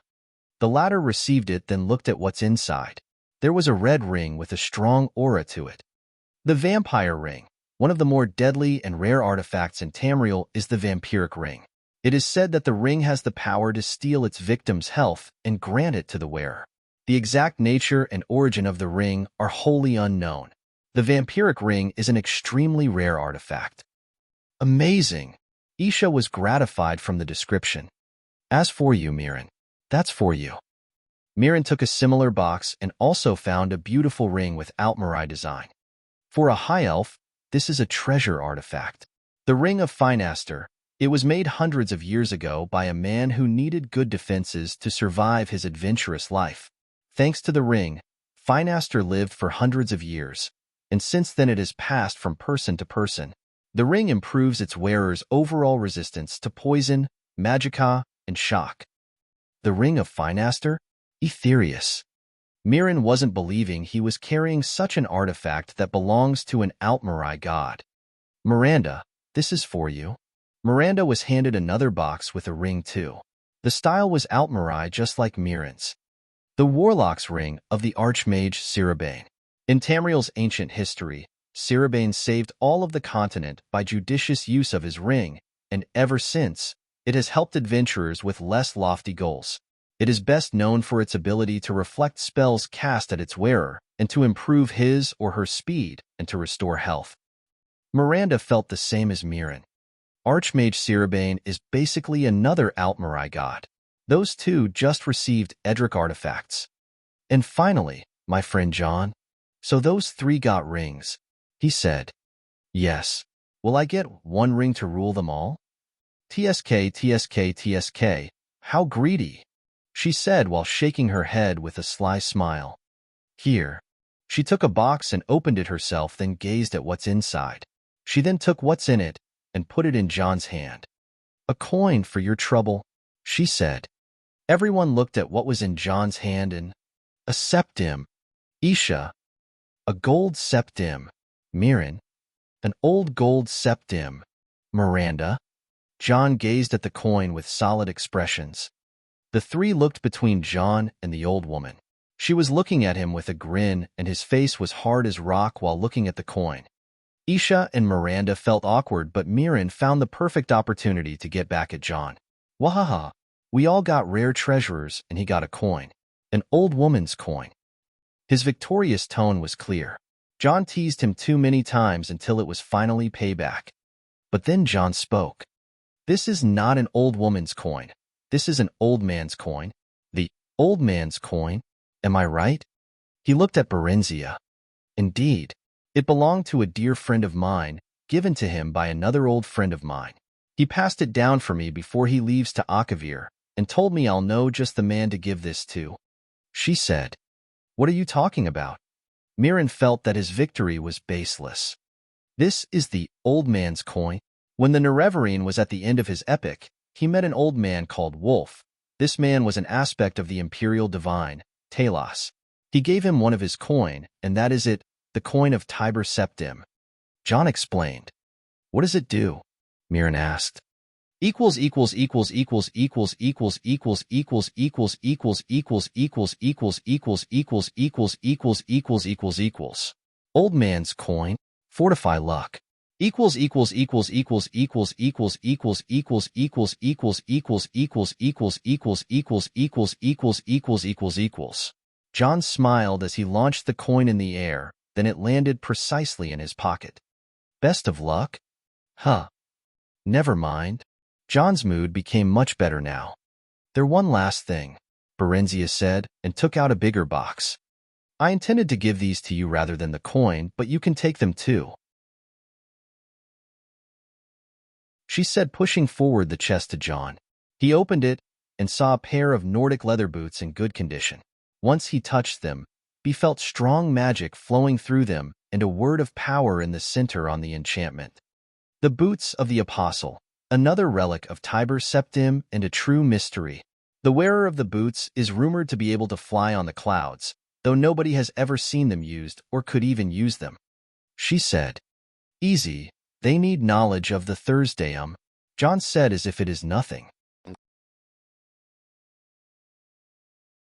Old Berenzia smiled and nodded. Now this is it, my friends. I have nothing more to give you, she said. Thank you for your hospitality, Isha said and walked out. Thank you, Miran and Miranda said, then looked at John. I'll follow you in a minute, he said, and the two walked out. Old Berenzia looked at him smiling. What is it, my friend? John found it hard to say what he wanted to say. You're worried? She asked. The Thalmor will come to ask questions. The houses of Morrowind will soon realize that I possess the tools of Kagranak and come ask for me. Bounty hunters and assassins will come to investigate. The Empire will send someone. Your enemies will see the opportunity in this, he said. She smiled and walked to the window. Have you ever sailed across an ocean, John? He shook his head, but he anticipated one last story from her. On a sailboat, surrounded by water with no land in sight, without even the possibility of sighting land for days to come, to stand at the helm of your destiny? I want that one more time. I want to be in the Imperial Red Ring Festival, to feel the surge as 10 racehorses go thundering by. I want another meal in Somerset, at Oredan, at the Palace of Candles. I want another bottle of Altmarai wine, and another, and another. One more night of music at the High Rock. I want to stand on the summits of Skyrim, smoke Dunmary herbs, and feel the sun on my face for as long as I can. I want to walk Alakar Desert again, climb the Adamantine Tower, ride the White River, stare at the Khajiit moons. I want to sit in the garden and read one more good book. Most of all, I want to sleep. I want to sleep like I slept when I was the little sheltered princess of Mournhold. Give me that, just one time. That's why I won't let any punk out there to get the best of me, let alone the last of me. P4 tray 0N. Goal. +4 extra next. +5 extra. Patreon. com/eldokmizi. Remove. PayPal. +$10 equals extra. PayPal. me/eldokmizi. Extras by votes. 5,000/8,000. Discord. GG/GKCKVA7S.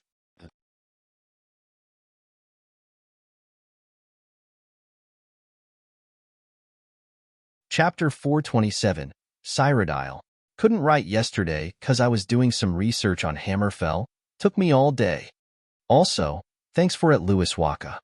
14th of midyear, June, E4199.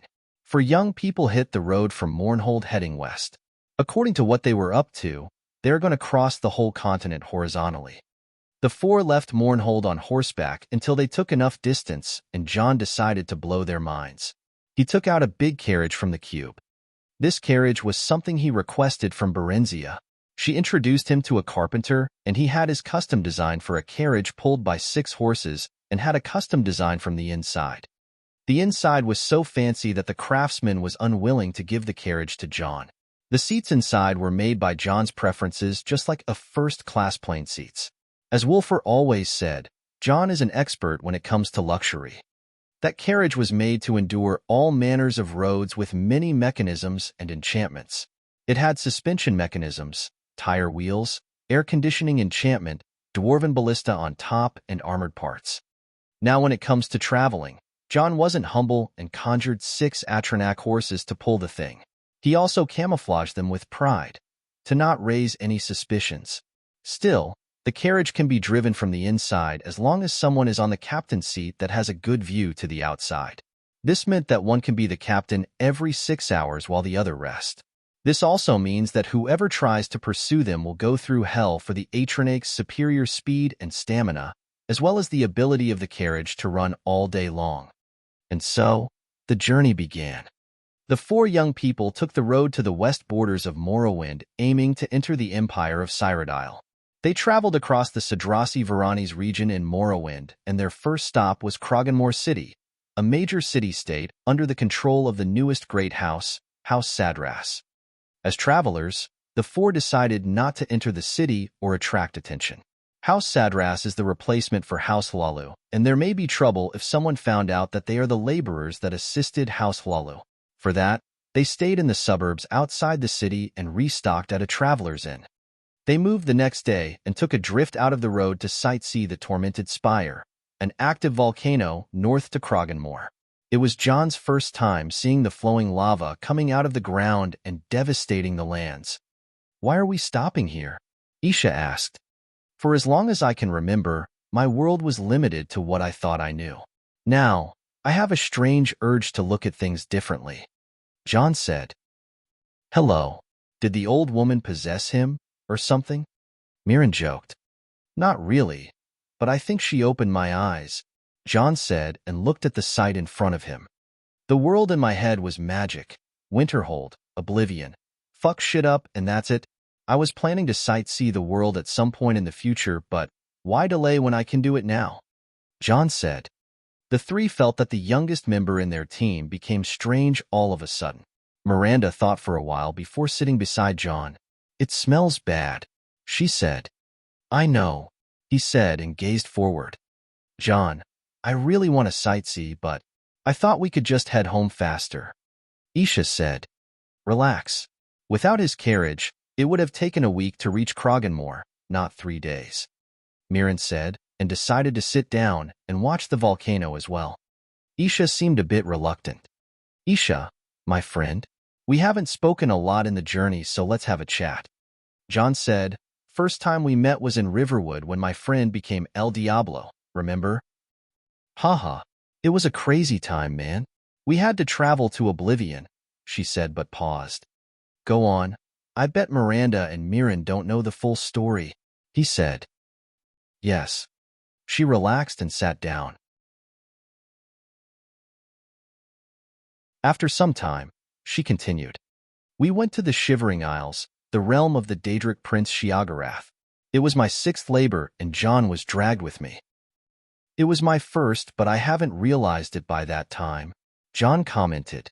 He was confident and pushed forward without care, throwing spells wherever he went. At first, he used necromancy and weird magic, then we slew the guardian of Gates of Madness. After that, we went to the dark side and met Sheogorath after doing all sorts of crazy tasks. Somehow, this guy bonded with Sheogorath and became his nephew. What? Nephew? Mirren and Miranda were baffled. Well, I don't brag about it that much, but Uncle Shio came to my wedding and visited me in prison. We are really bonded. John said. I knew this guy was a crazy bastard. Mirren shivered. Truth be told, I wouldn't have made it out of the madhouse if he wasn't a crazy bastard, Isha said.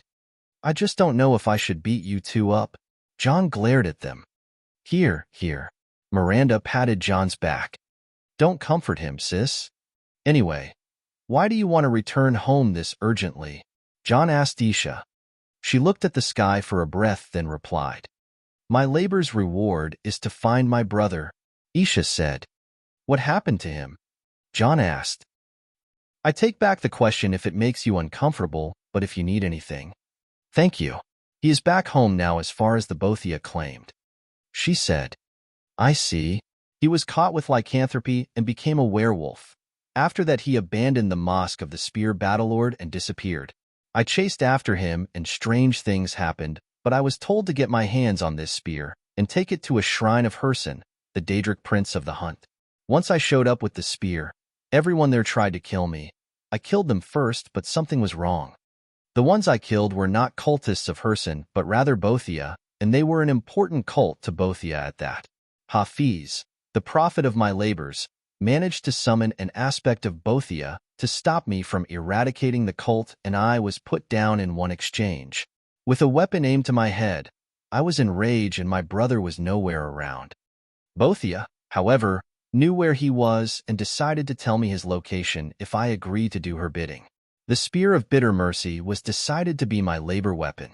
2 years passed and here I am. Isha told her story. 2 years. John was taken aback. Isha sighed before nodding. I always wondered why the Spear of Bitter Mercy was your labor weapon. Kinda thought you're Herson laborer back then. I know. So, what about your brother? Zane? He is back home at Sentinel. She said. Wait, he is back? His lycanthropy was healed? Mirren couldn't put things together. Bothia said that he is in Sentinel. When I asked about the lycanthropy, she said he is not a werewolf. Nothing more, nothing less. Isha shook her head. I see why you are nervous now. Must have been quite the ruckus knowing that your brother is back home while you were wandering for 2 years. John said. Not really. I just got whatever answers the Daedra have for me and took my way out. I don't want any more to do with the Daedra, Isha said while looking a bit more relaxed than before. Good to know. You know what? You're right. We should relax every now and then now that our traveling speed is like that. She said. Rest is over. John stood up. Where to? Isha tilted her head. You have a brother you haven't seen for 2 years, and I had pinpointed many spots on the road to Hammerfell. Looks like I'll have to make priorities in my sightseeing plans. John dragged the other 3 back to the carriage and adjusted his plans to the minimum. Isha's and her brother's reunion can't be delayed more than that in his opinion. During the next 2 days, the carriage was already on the national borders between Morrowind and Cyrodiil. John may have traveled across Skyrim, Morrowind, and some in Oblivion, but this is his first time in Cyrodiil.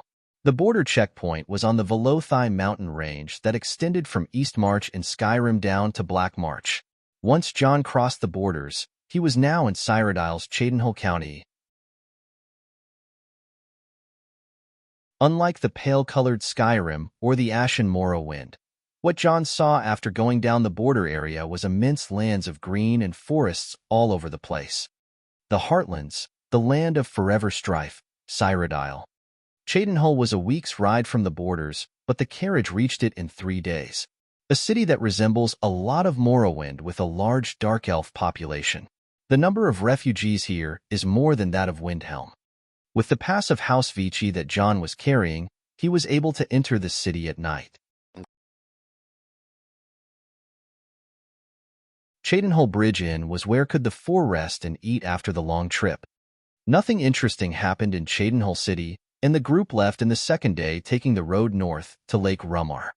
The most fascinating thing was the white gold tower in the middle of the Imperial City, which was built on the central island of Lake Rumar. By just a look from the outside, the sheer size of the city was breathtaking. A city built with white stone in a circular shape, there was no suburbs or anything outside its double walls, as if it is a solitary white palace on water.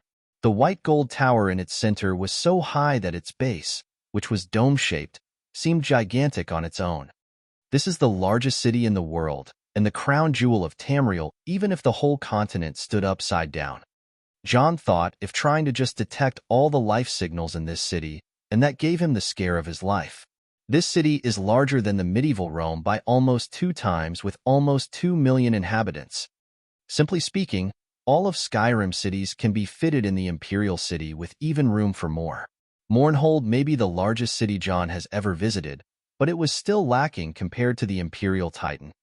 Best art I found for the city and described based on it. Credit to the artist, http://fav me/db4qf2z. Still, after John detected the life signals, he detected his own magicom mark in the city. HM? The only ones I mark are... Oh. John thought of something and smiled. He then used telepathy and linked himself to the one who carries the mark. Vittoria. You are not hearing things. It is me. John. How? Wait. Where are you? I am outside the Imperial City. Truly? I never thought you can. Oh. Sorry. No, I am just talking to someone by magic. You okay? The court mages were all looking at me. Your magic signal frightened them. You're in the Imperial Palace? Yes. Go to Tiber Septim District and show the pass I gave you, and you will be shown to the Vici Manor. I will see you there. John hung up with her and looked to the ones around him. We're entering the city. P4TRE0N, goal, +4 extra, next, +5 extra, Patreon, com/Eldokmizi, remove, PayPal, +$10 equals extra, PayPal, me/Eldokmizi, extras by votes, 5,000/8,000, Discord, GG/GKCKVA7S.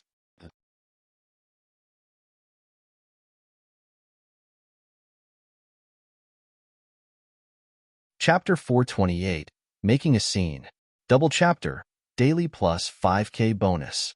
Big thanks to @Hastion056 on P4Tray0N.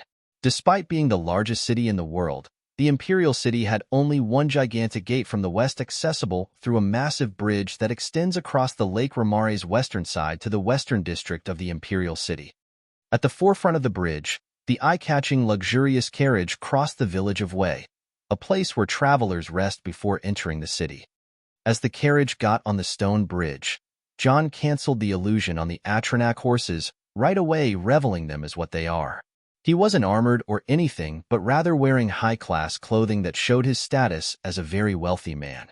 The same went for Isha, who wore a red guard outfit with eye-catching appearance, Miranda, who wore a slender Altmarai dress, and even Mirren, who dressed as a man for the first time ever since John met him. You look good.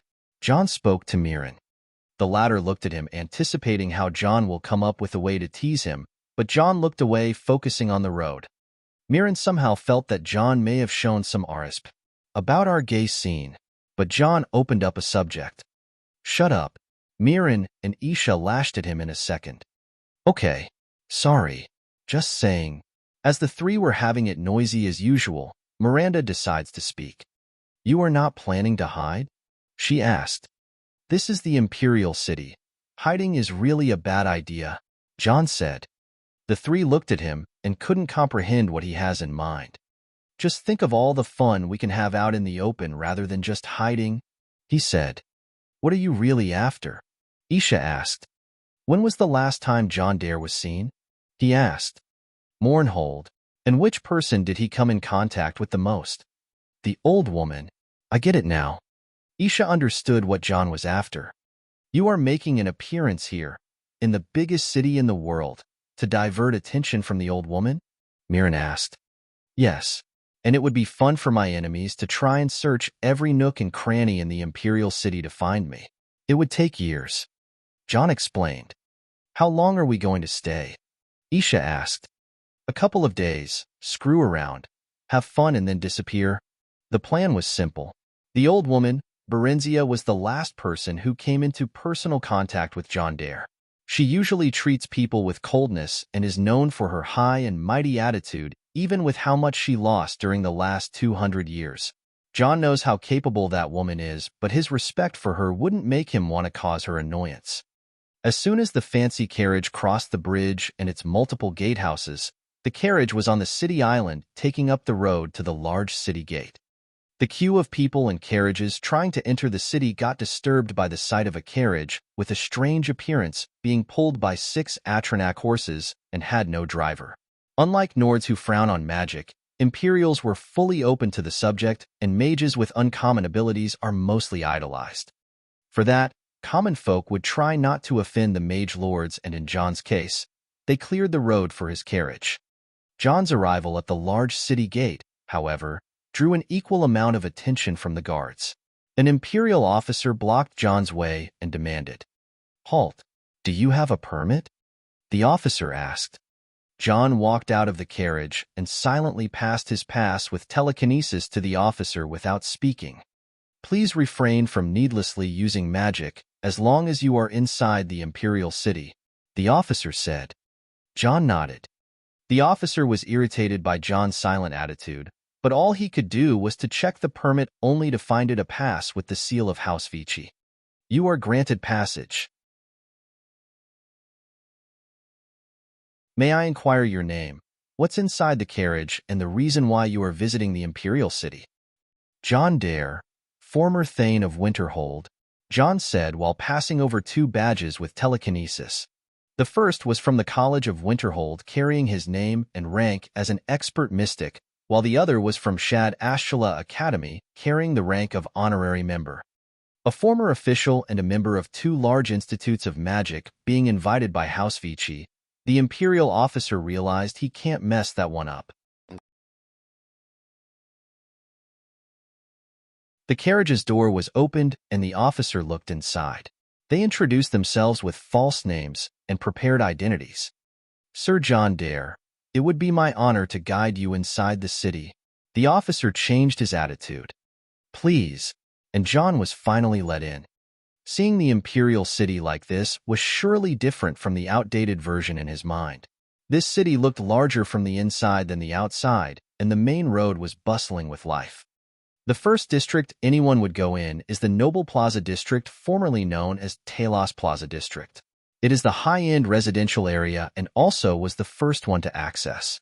John always thought it was a mistake to position the nobles in such a place, especially since it is a busy area, but according to the documents from the Great War, the nobles showed one hell of a resistance during the sacking of the Imperial City when the Emperor had no choice but to flee, giving their lives for the sake of many commoners.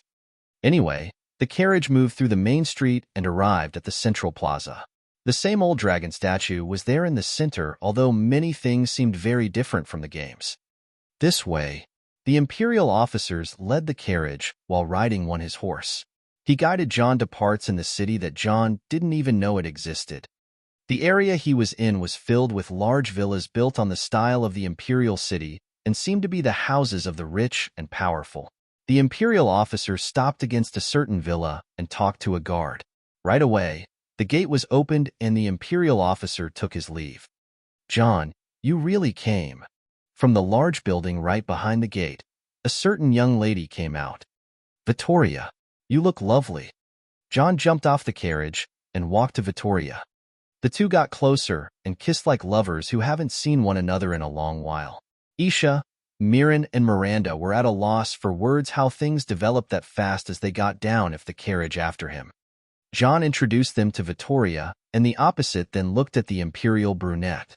Her hair was in curls, and she was wearing a red summer dress with white dots which seemed a bit sassy for this time period. Still, John loved it right away. Come on in. We're having a party. Vittoria led the way in the villa, and the rest followed. I never expected to run into you, John said. I never expected to hear from you. You've been out just for 2 months, and everyone misses you so much. She said. Not the longest I've been absent, he said. But it will be, right? True. How is Winterhold? Standing strong. Alina is really doing a good job, and thanks to your divine protection sort of thing. No one even has the audacity to run wild in your turf, she said. What happened? John frowned. Not much, but a few weeks ago.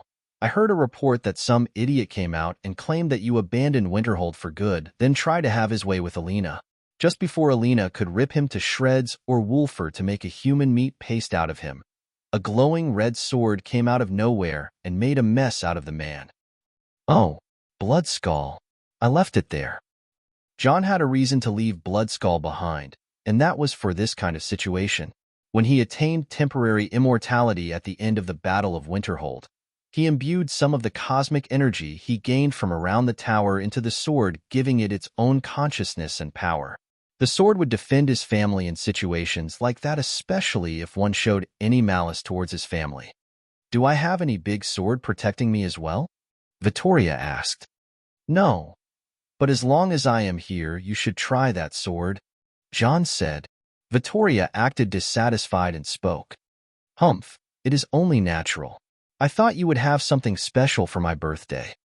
John sweated profoundly and thought as fast as he could. Oh, well, of course. A gift is on its way. Meanwhile, 50% of his focus was inside the cube looking for something suitable as a gift. Really? I don't mean to cause you trouble judging by how you were on the road, but did you really remember my birthday? Vittoria said. Of course. John avoided a crisis of his carelessness and followed Vittoria in. As they bypassed the entrance, the villa seemed to have a large courtyard with a garden, a pool, and many guests spending their time everywhere. The thing is, barely a few of them really looked like high status or anything. As you know, I am a member of the cult of Debella.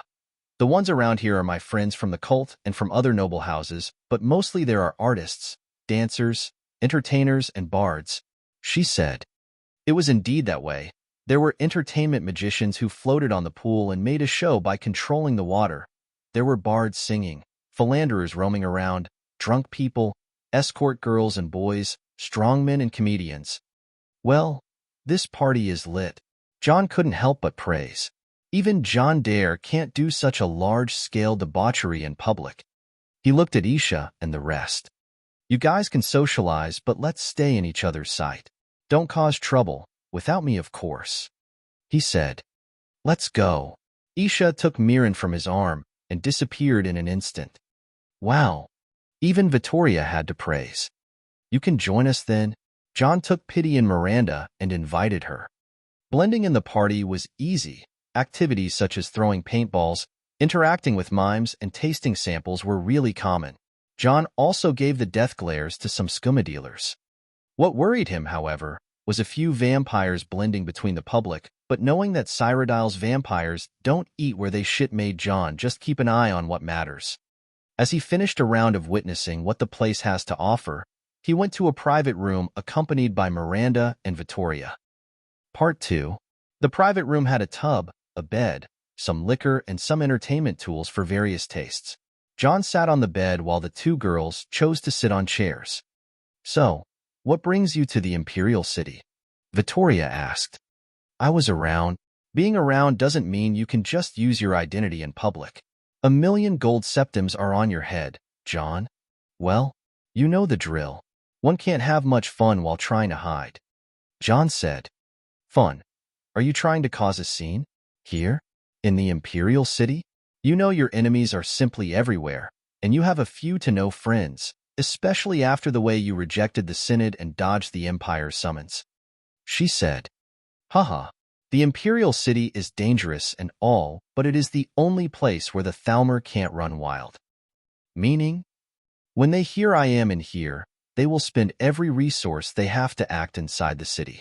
Of course, they will pull every string in favor they have, but they will be sure that I am hiding here. He said. While you actually will be long gone. Depends. John didn't deny or confirm. You were playing a dangerous game this time.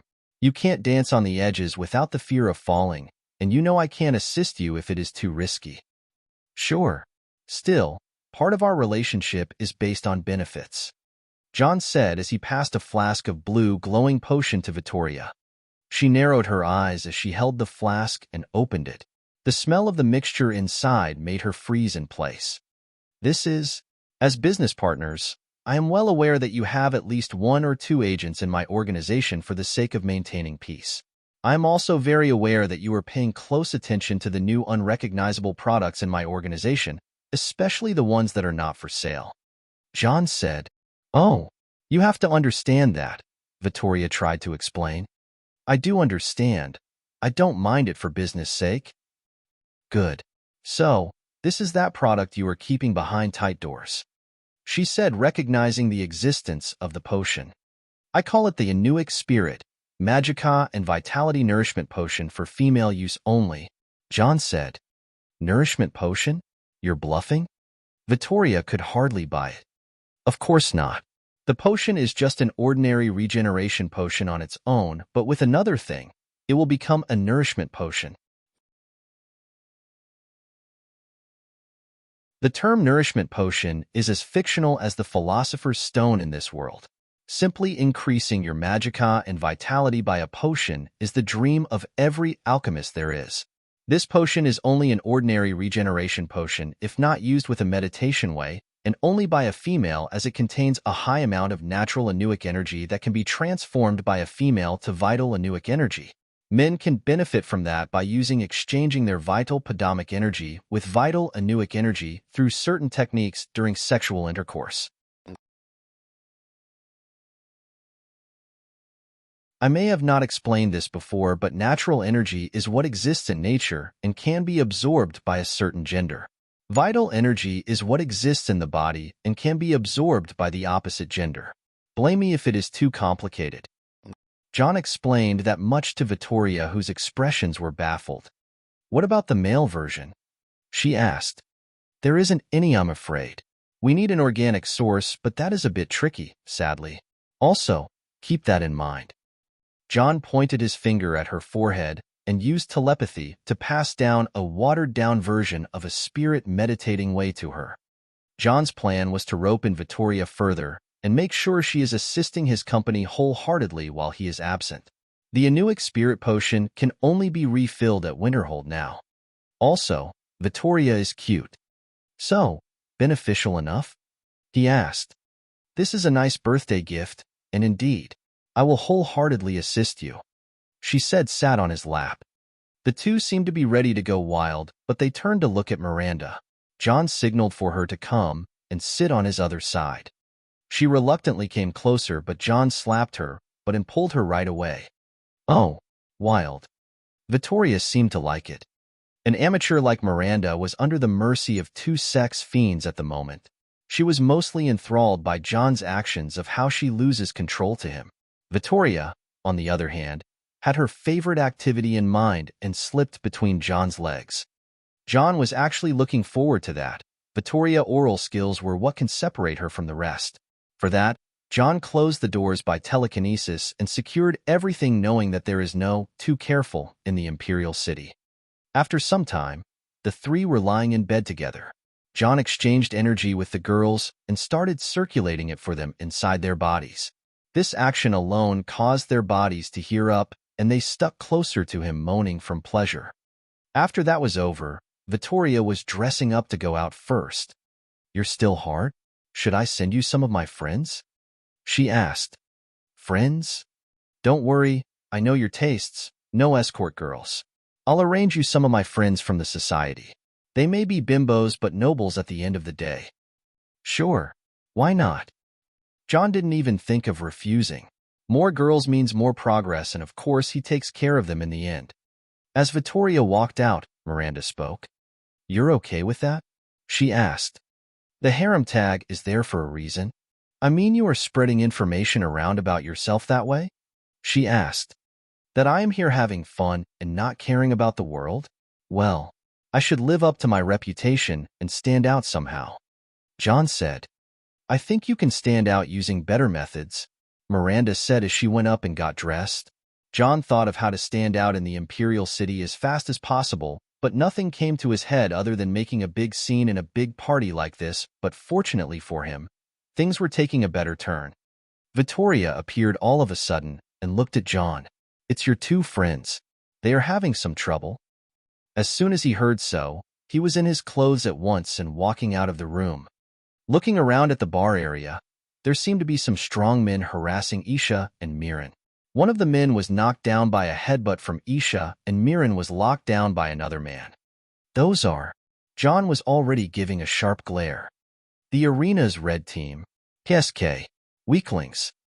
John moved past the people standing around. Seeing the towering Nord coming by, everyone knew a scene is happening. The red team saw John walking by and smiled like maniacs. Some Nords, some Imperial, a couple of Bossmare, and an Argonian. What's your business, big guy? One of them stood up to John, but his vision became chaotic all of a sudden, as the world was flying everywhere around him. Then it just became wet. Of course, he was sent flying to the pool. Another came running at John but was carried from his face with one hand and got tossed at the man who was pinning down Miran. John's actions were effortless, as if he was tossing around children. The difference in power was pretty clear. How did those weaklings put you down? John carried Miran from his nape and got him to stand up. That man, he's strong. Miran pointed at the man who was standing at the back of the lot. He was a large brute Imperial just standing there as if nothing has to do with him. The fuck is your business? John asked. The fuck is yours? The Imperial man replied with a nasty smile. Oh, you'll soon know. John was about to go and give him a beating, but Vittoria held him back. This is Darius, champion of the red team. Vittoria came from the back with a weary face. John looked at the Imperial man closely and assessed him. He was too large for an Imperial, but he looked like one. Short black hair, rough Roman looks and all. A champion of an arena team should be a mighty warrior. The man smiled and looked at John with an amused face.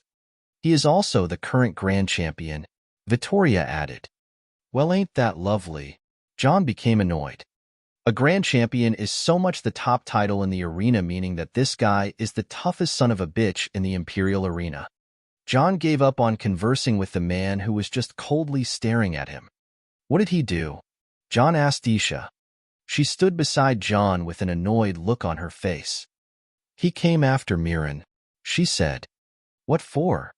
He said he wants him, and, as she was explaining, she got interrupted.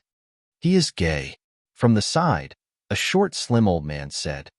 John looked at the man, looked at Miran, then looked at the red team's Darius. Well, I'll be damned. John looked at Darius with a funny look. No, you can't have him. His gay scene is mine. Hey, Miran and Isha were not happy about it. The red team's Darius walked to John, and the two flexed their shoulders at each other. You better stand aside, boy, or you'll get these hands, Darius said. I don't even need to raise a hand to deal with you. My voice alone will do, John said. Oh. Have it your way, punk, Darius said while raising his hand. Phoo! John was about to get rid of Darius, but something stopped him. Why don't you two calm down for a second? The short, slim old man from before appeared right between the two and pushed them away from each other. The thing is, Both John and Darius were pushed away 4 steps each by just an old man. Just as if it is nothing. Oh ho, that was going to get dangerous. Somehow, even the old man was impressed by how he pushed the two. John couldn't comprehend how a monster like that slipped beneath his radar. Arena Master. Nice to see you here, sir. Vittoria recognized the man. Arena Master? John didn't hear about the title before, but it pretty much explained itself. The man on top. For such a frail-looking old geezer to be the Arena Master, let alone he is a wood elf with such a cone-like weird hairstyle. John took a chance to realize how deep the capital's water run. Lady Vittoria, my dear, happy birthday. You look as good as your mother when she was your age, maybe even better. Don't tell her I said that. I must say I was excited to see your invitation on my desk this morning. House Vici indeed has a lot of wine barrels lying around to spare. The old geezer turned out to be a chatterbox. Thank you, Arena Moss. Must be quite the hard work maintaining the party. Look at all those big boys ready to chop each other's head. I feel so sad. Young men should drink together then fight. Fighting sober. Ha. Keske. Young ones these days. Arena Master, don't worry, I just came here to drink in peace. I didn't really want to cause a scene or... Old man. John spoke, interrupting him. The old man looked at the rude youngster. She wants to say something. John pointed at Vittoria. Oh, excuse me. The old man looked at Vittoria. Arena Master, I would like to introduce you to my friend over here. She pointed at John. He is John Dare? It turns out she was just trying to introduce him. John furrowed his brows, but Vittoria winked. Who the fuck is John Dare?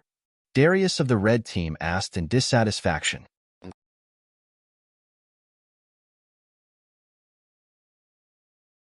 You said John Dare? The old boss mare scratched his cone-like hair. You mean the junior champion of Skyrim 3 years ago, the Thane of Winterhold, the genius mage of Winterhold's college, and the businessman you made a big deal with? Strangely, the old man recognized John to the point that made John shiver. He was not that famous outside Skyrim, unless when it comes to the courts of politics. You know me? John asked. Of course, I am an adoring fan of all the young heroes like yourself. Say, want to join the arena? The old man asked.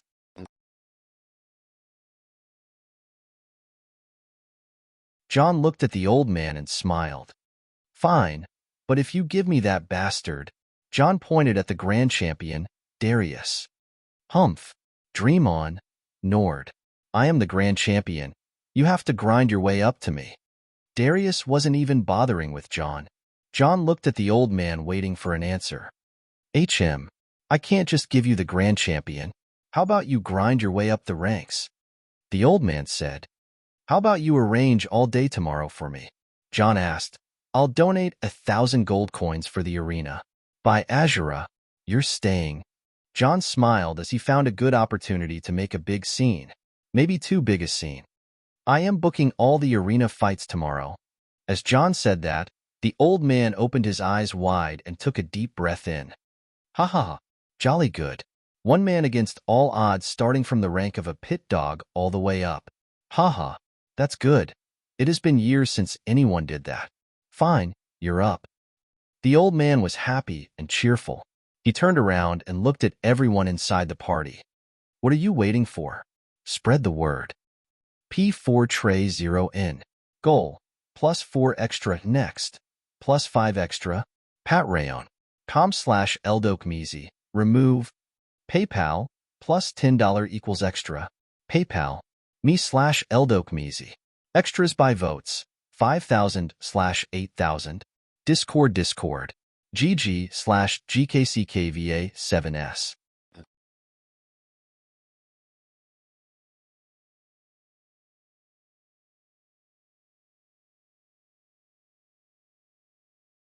Chapter 429.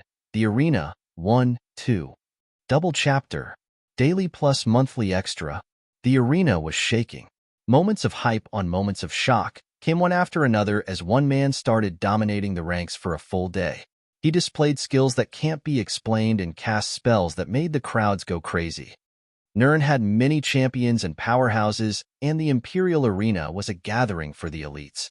In the eyes of the public, the Grand Champion is the top dog, and in the eyes of the powerhouses, the secret masters are the marvel of martial arts and magic arts, but few could explain today's skills. Artifacts, magic, ancient arts, unrecognizable skills, and many more. Still, the hype was real. Each match was better than the one before it. The question that remained in the hearts of many people, who is John Dare? Some hours earlier in the Bloodworks waiting room, just why on Nirn do I have to wear that? John asked the arena master. The arena raiment is a must, I'm afraid. Don't worry, it is clean and enchanted and all. I polished those ones myself. Wonderful, isn't it? Just put on one and go. You can't imagine how the reaction of the public was when the news spread. Oh, it must be a dream. I am really dreaming. Ahahaha. The Chatterbox arena master irritated the 9 lives out of John, but that mysterious old boss mare was still a master warrior. John had to tread carefully around him. Still, being forced to wear one of those low-grade armors in order to participate. A rich guy like John was signing in his heart. Fine. Give me a second to put on the rest of my gear. John agreed and disappeared in a changing room followed by Mirren. The two went in and Mirren stared at John. Heavy raiment or light one? He asked. Won't make a difference, but I prefer heavy. Give me the biggest size you find. John said while retrieving an enchanting table from the cube. Mirren brought the biggest raiment he found and put it in front of John. Smells like an orc? Indeed. The two used magic to clean the armor, and John dissolved the enchantment as fast as he could. The arena raiments normally have a movement and a charisma-boosting enchantments, so John only needed to focus on those. He added Fortify Dexterity and Fortify Charm with a grand soul molded inside the Star of Azura. It took him quite a while, but John can be already considered one of the best enchanters in Tamriel. Whether it is linking enchantments, binary enchantments, or merging enchantments, John is a master of the art. Yesterday, he worked on a piece of gear after the clash between him and Darius settled down. He created another piece of marvel that he intends to use in the matches. His most notable artifacts were Ozidal's Evil Fists, Kind's Greater Token, the Elder's Staff, Pride, the Shadow Ether, Greed, as well as Ozidal's Helm of Vision that he didn't use in a while. The helm was a Nordic Germunbu made of ebony and got its ceremonial horns pulled out to not get in the way. After reforging by Wulfur, the helm was personally carried by John around, but he was using Krylin instead. Now that John and his secret identity as the mercenary Krylin had to stay separate, John finally found a chance to publicly associate himself with this fancy helmet.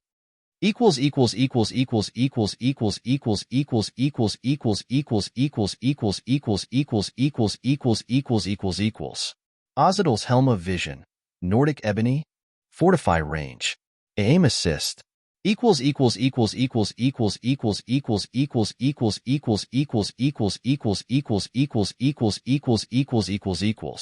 How do I look? John asked. Acceptable on human standards, Mirren replied. Oh, that's nice coming out from you. I am not an ungrateful person. I haven't thanked you for yesterday, and it was really unnecessary to spend 1,000 gold to settle my dispute, Mirren said. Oh, don't worry. Even if it wasn't for you, challenging the Grand Champion is one of the best methods to grab attention. Oh, so that fool has a use in the end. Glad to hear. Best of luck, John Dare. Thanks.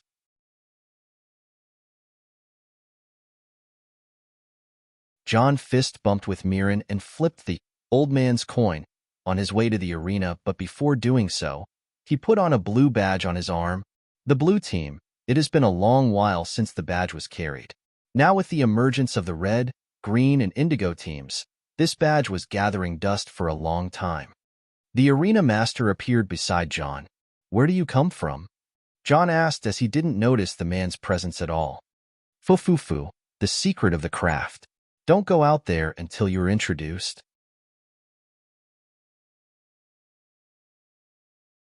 As we agreed, make the first match as explosive as possible. Fine. I am ready. All right. The arena master pulled a chain on the walls and the iron gate opened. The arena.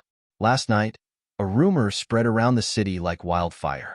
The Grand Champion had a disagreement with a noble from the north, and the noble decided to book all the arena fights tomorrow all by himself for a 1,000 gold septims. The news was very unusual during these times of political unrest and high prices, and many people were hooked up for entertainment. Of course, it wasn't that big of a deal as the arena was not even 1/3 full by the next day. People would come here daily to gamble, but it wasn't anything as glorious as the seasonal tournaments. That's why the arena had barely this much spectators. In the VIP section, Vittoria and her friends gathered up while Miranda and Isha blended in the crowd. They had to spread some words and pay some crowd influencers and bards. As the largest arena on Tamriel, the Colosseum-like building was designed to house all manner of monsters and inmates. John's contribution guaranteed him all kinds of matches he desires. Still, he was bound by the rules. He has to use the arena's armor. He can't loot enemies aside from picking up arrows. He has to start from the rank pit dog, no matter how much he disliked it. And he can use about any style, weapon, or magic he wants. And that's how things have to go. The announcer stood on his platforms with a shining trumpet in his hands. He blew the trumpet for all gathered to quiet down and spoke in a sonorous voice. Behold, sirs, gentle and ladies in seats, the truth of news you heard on the streets. In the city comes a visitor to Cyrod. In Skyrim he is famed, but not in Valenwood. Sir John Hild Firemane, you know him, John Dare, a giant's descendant with hair as a flare. By the announcement, John walked out from the bloodworks to the arena carrying his helm high up for the cheering crowd. From the looks of it, the arena was larger and had more pressure than what he imagined. The scale from the game to the real world was always 1 to 10 as it seemed. Sir John's team is blue with no members to support, walking in lone without any escort. He raises his hand and salutes the crowd, and the spectators reply with a cheer so loud. John walked and stood in the middle of the arena. He looked to the arena master and gave a nod. Sir John carries no weapons, so magic I reckon, and eager to start with a nod he beckons. The opposite gates open and his opponent will appear, dreadful for the newbies, and its sight brings drear. The opposite gate opened, and a strong presence came from there. It was by no means human. What followed was no footsteps, but rather hoof stomps. The identity of the opponent was clear. A minotaur. It is Javelin. Gods. Damn it. I bet my money on John Dare. I shouldn't have been this hasty. The crowd reacted with negativity. Apparently, that Javelin fellow is bloodthirsty minotaur known as the newbie's killer. The 3 meters tall towering minotaur walked while dragging chains in his arms and legs. Once he was out in the arena, the gate behind him closed and his binds went off. The minotaur was unarmed or unarmored, but the arena servants threw him a large blade that befitted his size. He carried the blade on his shoulder and faced John. John looked at the minotaur with interest. Last time I faced one of your kind, I didn't have a proper fight, John said. The minotaur didn't seem to be interested in replying, or rather didn't seem to understand the common language. He looked at John with solemn eyes, sure of his victory, pitying the poor soul that will face its end by his hands, while murmuring in its native tongues. Another human to kill. How annoying. Hey, heard that? Somehow, John replied in the minotaur tongue. The minotaur looked at John with expressions daunting what it just heard. In truth, John can speak the shamanic wild tongue, the druidic spirit, the draconic, the Tiagra, and the elven. The shamanic wild tongue was what the minotaurs used. Human, did you just talk? The minotaur roared. I don't know what you were surprised by that. Humans talk, you know. Don't test me. I'll get angry. The minotaurs stomped while saying so. Well, ain't you an easy guy to tease? John was baffled by the minotaur's sense. Humph. Human, are you a minotaur slaver? Is that a thing? I said don't test me. The minotaur stomped the ground once again, making a strong sound with his hoof. Okay, geez. No, I am not a slaver.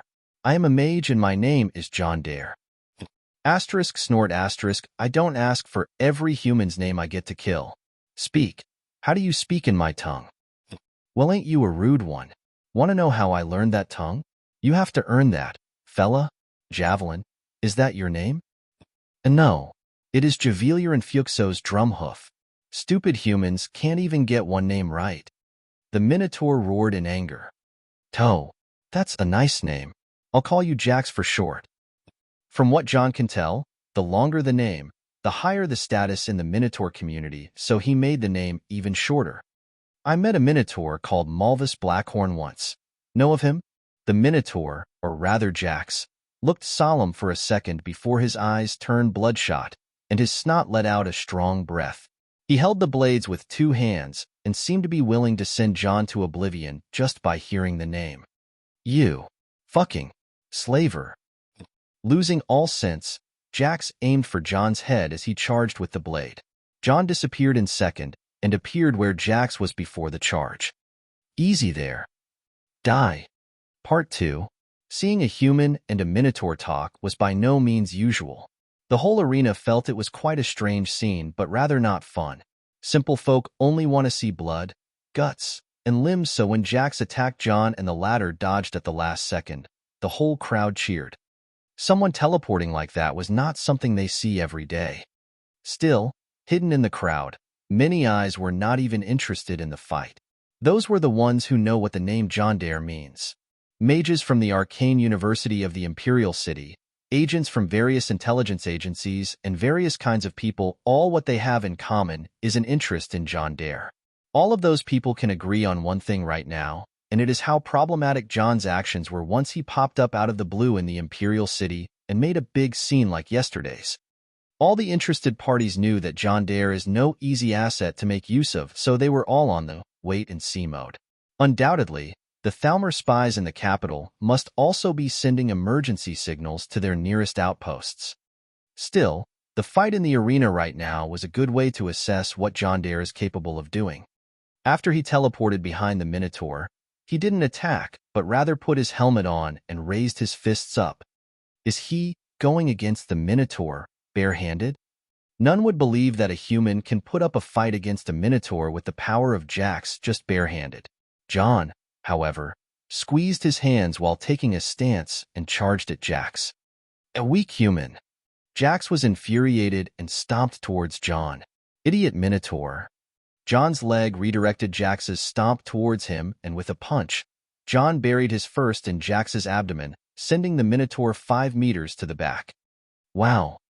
The crowd erupted seeing John punch a Minotaur and forcing it to retreat.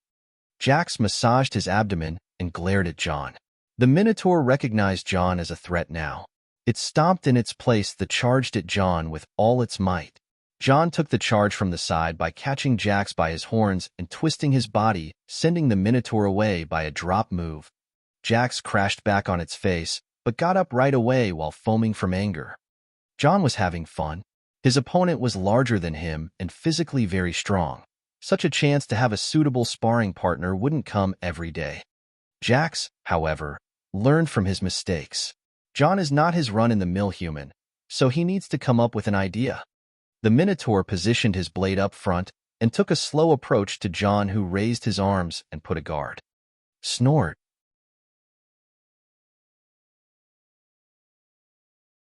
Jax's coming attack was a stab that John pushed away with the back of his hand. The second was an up-down slash, but John countered before the attack would come in a palm strike, pushing Jax a step back. Not a chance. Seeing John this close, Jax wanted to slash at him as fast as he can from the side, but as the slash was about to hit, John was up in the air at Jax's eye level, performing a flying kick. The head of the Minotaur realized the pain, and at that moment, Jax realized he would lose to John if this continued, and losing is sure death.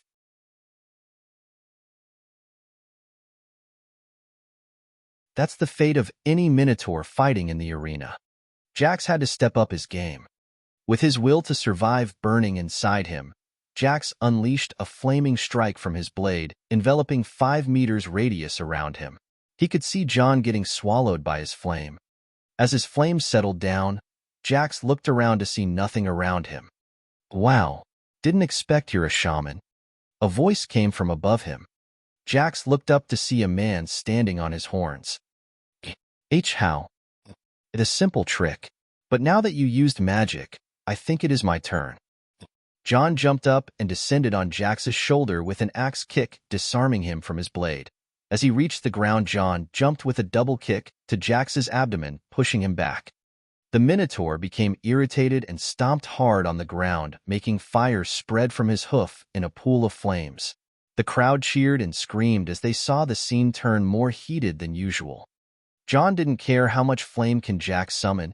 He admired the physical ability of the Minotaur that was on par with his, but if it is magic, would not KSD. Whirlwind Fury Tempest. John lowered his posture and put his arms forward. With the whirlwind sprint shout, he was unleashed forward like a loosened arrow. Jax saw John coming in his flame pool and readied to face him. A clash happened in the fiery ring and Jax was pushed back out of it with John. The two were looking hands and pushing against each other. The crowd jumped from the sight as a man and a man-bull were pushing each other around with mere physical strength. Jax was on the losing side. Human, you are strong. I am just getting started. John suddenly pulled back instead of pushing forward and fell on his back intentionally with Jax over him. At that moment, Fusaroda, John unleashed the unrelenting force on Jax that was over him. Being on top, Jax felt the energy breaking him apart as he was launched in the sky for who knows how many meters. From the sidelines, the people saw Jax get tossed up for almost 20 meters. Not so fast. Surprisingly, John was right after him in the weirdest of ways. He was jumping up the sky and standing on nothingness as if there was something to stand on. Each step he took was as if a hidden platform waiting for him, and with each jump, a strange force appeared under his feet. In a couple of seconds, he was over Jax. Now, get wrecked. The chains of John's gauntlets held on Jax by his arms as John's fists lit up with lightning. 2. Thunder Cookie. Spells descended on Jax, sending the two of them down on the arena ground as fast as a falling bolt of lightning. The crowd were maddened by what happened and waited for the dust to settle only to see John standing alone with a pile of pails under him. It was the shaking truth. John's opponent disintegrated from the attack. To disintegrate a colossal minotaur such as Jax, or Javelin as the people knew him, what kind of destructive force can that man simply wield? Amazing. I didn't lose my money. I didn't lose. Impossible. He won. By the 8. The people were screaming from the heated fight as John took off his helm looking as good as he entered the fight. He waved to the people around him and acted as the arena idol. This show of power was on purpose. Not anyone can defeat Jax the Minotaur by just fighting head-on. This meant that John is going to skip a rank by just that fight alone. Actually, it was a prior arrangement that John fights the meanest Minotaur in the arena to make a big scene from the start. Now, after half an hour of rest, the news should spread around the arena district like wildfire. The announcer blew his trumpet and thought of some words to say. Sir John won the fight and turned his foe into dust. He blew it sky high and with a thundering gust. Sir John is no longer a pit dog but a brawler, a warrior and a mage, and also a hauler.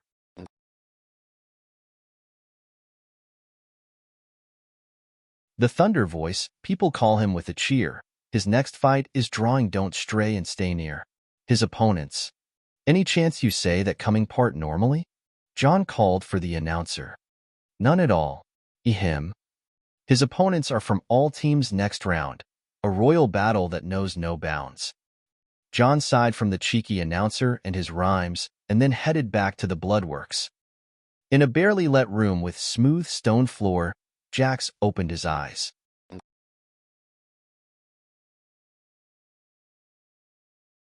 He was dizzy but felt something in his hand. Staggering to sit up with, he shook his fuzzy head and looked at what's in his hands. It was a token of kind. Jax was bewildered to see such a tribal sign in his hand.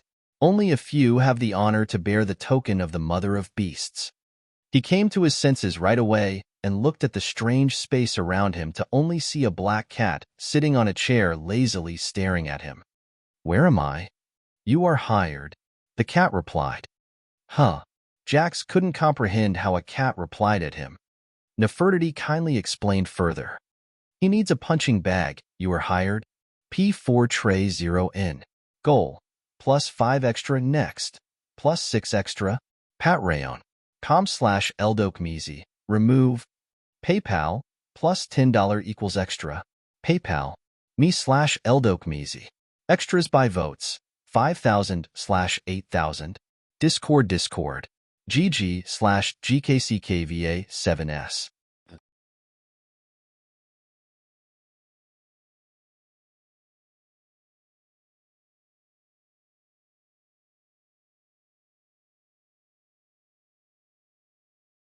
Chapter 430.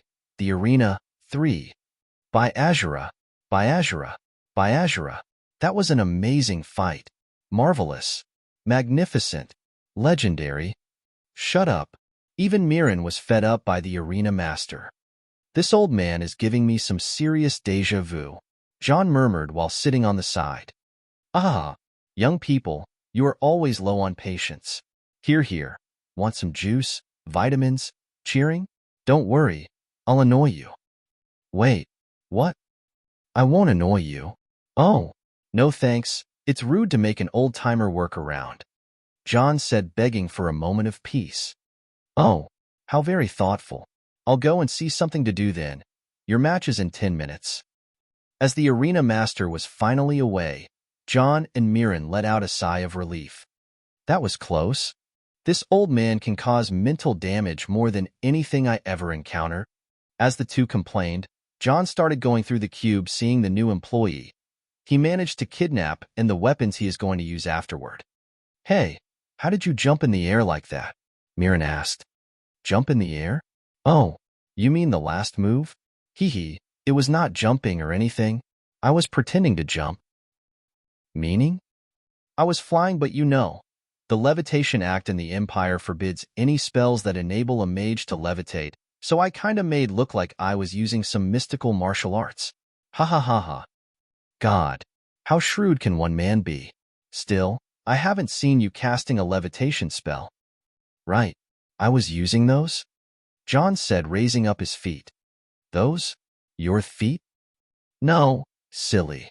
Don't you notice anything different about my boots? John said. Why would I even recognize your boots, you dim-witted human? Mirren said, putting on Altmare air. I can tell what you did this morning by looking at your clothes, tell what you ate by looking at your sleeves, tell where have you been by looking at your boots.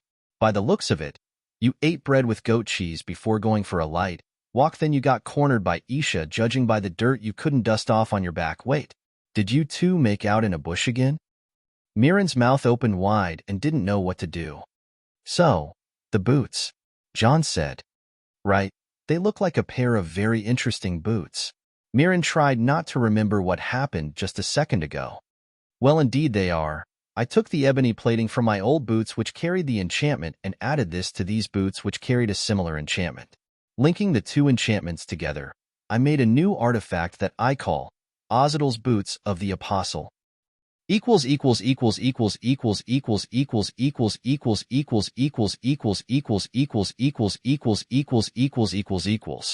Ozidal's Boots of the Apostle. Nordic Ebony. Xenotation Spot Levitation. Xenotation Spot Water Walking. Xenotation Spot Fortify Speed.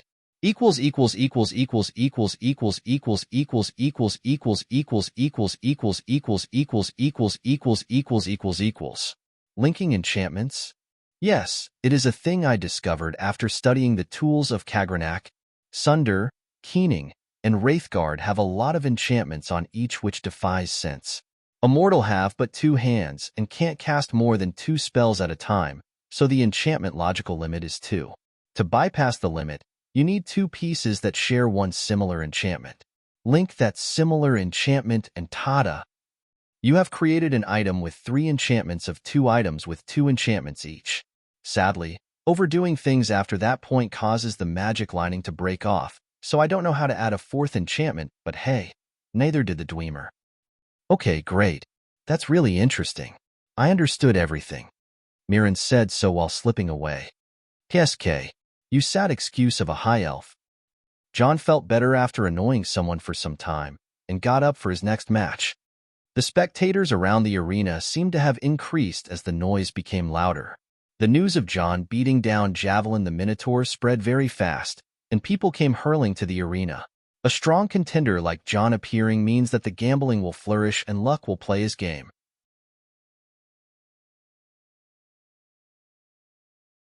The first match had 1/3 of the seats full, and now the half was already taken. By that constant stream of people, the odds looked promising. Still, John was already content with that many people. News will spread far and wide, just by the looks of it add to that the strong auras he felt between the spectators. Many eyes were already here, mostly mages and people invested in the arcane arts. Those people should be interested in his magic and magical artifacts. Let's give them a scare, shall we?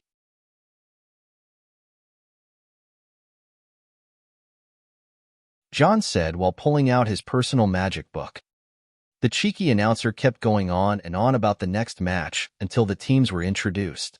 John, representing the blue team, will face multiple opponents at once, all trying to advance from the rank brawler to the higher rank.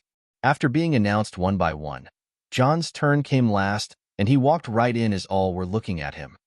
The blue team has 1 combatant, the red and the indigo team has 3 while the green team has 2. Who will triumph in the match? Let's find out. And with that, the match began between 9 combatants, or rather, between 8 against 1. All of them saw John as a threat after the last match. Get him first. 3 mages and 5 warriors formed a united front, no matter what team they came from. Haha, this will be fun. Let's see. John's hand lit up with lightning as charged a strong spell right from the get-go. Once it was complete, John cast it around him, and the ground was lit with blinding light.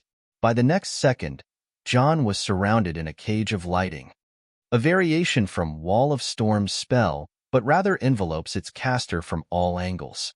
John calls it Lightning Cage, an expert-ranked spell. The warriors charging and the mages shooting magic at him were all stopped by the incredible density of the spell. If a blade tried to bypass the spell, it will shock its wielder, and spells are pretty much useless against such a high-ranked magic. Only certain arrows can pass. Conjure a Dragonborn archer. The mages decided to perform a dangerous spell together to take down John in the middle of his protective array. John wasn't really concerned. He could feel the mages mustering up their magics to do a summon, but he had his spell as well. He opened his spellbook under the classification, mysticism and the archetype, time. John looked a certain set of runes. In his mind, it was a fancy spell but not too effective and very costly on Magicka. Still, it will make the mages shudder in terror. A master-ranked mysticism spell. John put his hands together for a dual casting and focused the purest Magicka from his energy center on this one. A golden light started to form between his hands.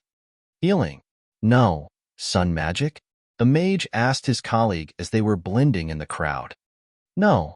The latter shook his head. It feels more profound. Hasty educated and uneducated guesses tried to estimate and recognize John's spell, but no one was sure. The mages in the arena were also keeping an eye on John. Interrupt him. If a strong spell got interrupted, he may injure himself. One called for the warriors. Right away, one of the warriors threw his spear towards John with all his vigor, making it bypass the lightning cage and hurl at John's shoulder, but out of John's shadow, a black mass moved on its own and swallowed the spear, then shot it back with a greater force. The warriors managed to dodge on time.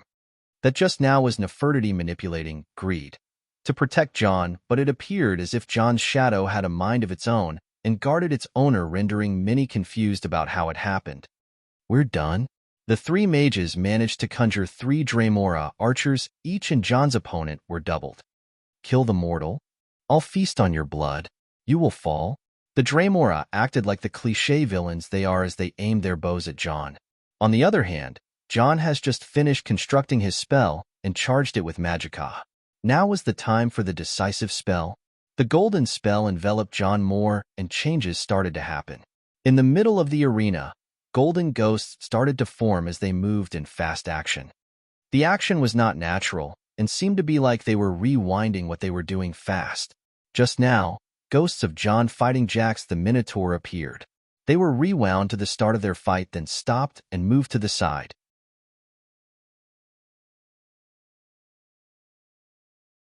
The golden ghost started to roam again, and a few more figures appeared. Those are the fighters from yesterday. A kid pointed out to the man beside him, recognizing some of the figures. Yesterday, a nearby mage heard what the kid said. Golden ghosts started to appear and be moved to the side very fast until John formed a team of 20 golden ghosts. He smiled as he gave them a command.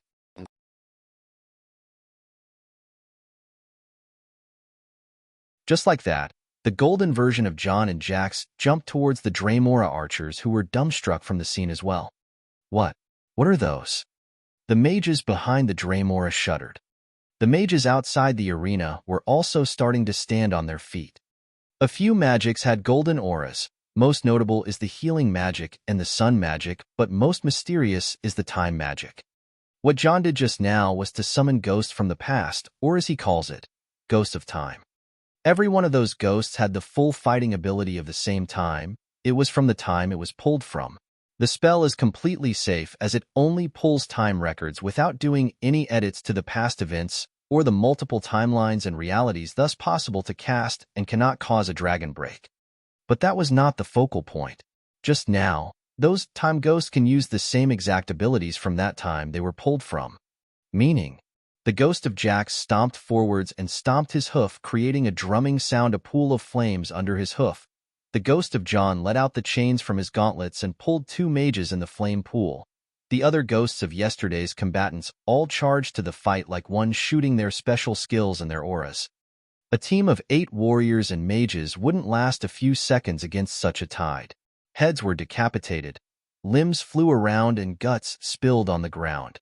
A few walk out of the arena alive after being defeated, and as always, no mercy for the loser. The 8 combatants fought admirably back to back until the last one was raimed by Jax and RKO'd by John from midair. After that, John deactivated the spell and the lightning cage. He looked around and raised his hands up for the cheering crowd, putting on an innocent smile and a silly face. Common people responded to him by the usual cheers, and the new spectators were amazed by the magical ability, but the most concerned people were the one who found out the nature of the magic from a while ago. The spell that John used was clearly magnificent, but its major drawback was how every action the time ghosts took required magicka, and pulling a good enough past record was incredibly hard. Only John knew those flaws, but others saw the potential of the spell, and it made them shudder. Nearly every place in the Imperial City had a hero walked around through it. If someone like John can conjure the powerhouses from the past or the present, then there are no secrets anymore. Chaos erupted in their minds, and John's magic was clear. Sir John Dare has trounced his foe, pounded them soundly, immersed them woe. A brawler no more, as he is a bloodletter, walking with glory, declared as winner. The announcer declared as John walked out of the arena to the bloodworks, thinking what methods he should try in the coming matches. P4 tray 0N. Goal. +4 extra. Next. +5 extra. Patreon. com/eldokmizi. Remove. PayPal. +$10 equals extra. PayPal. me/eldokmizi. Extras by votes. 5,000/8,000. Discord. GG/GKCKVA7S.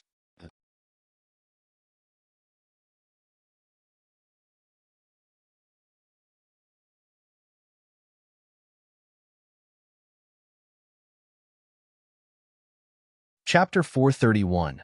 The Arena. 4. Undercurrents. Don't overdo it this time, the arena master said. Seriously? John frowned. You made the other combatants afraid of you. No one in the bloodletter rank is willing to fight you at all. Bummer. John felt a bit tired.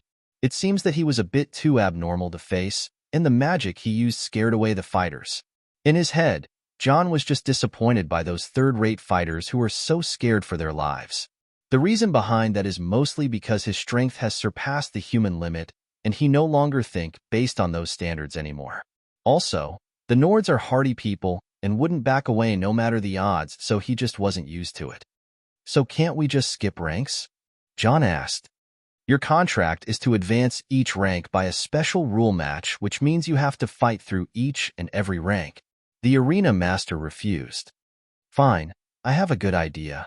Add a rule to those special rules we agreed on. My opponents have the right to disable the death match term in the coming fights. Wait, you're saying whoever afraid of me can be content that I won't kill them. Victory by knockout or submission will make them not fear me anymore. John said. But the people, they expect to see blood. No, they've paid for it. Well, it either that or we wait for an opponent to appear, which seems to be not going to happen anytime soon. Don't worry. If you are going to introduce the masses to an idea against what they want, then present it in a righteous and noble appearance with classy words. Sugarcoat it with a beautiful woman announcing it. John said. Gods, who are you? Mirren swore from the side. Former head of a corporate entity, a successful politician, a businessman, an inventor, and a very rich guy. I am basically the villain. Makes sense? The ranks of the arena start with pit dog, then brawler, bloodletter, myrmidon, warrior, gladiator, hero, champion, and grand champion.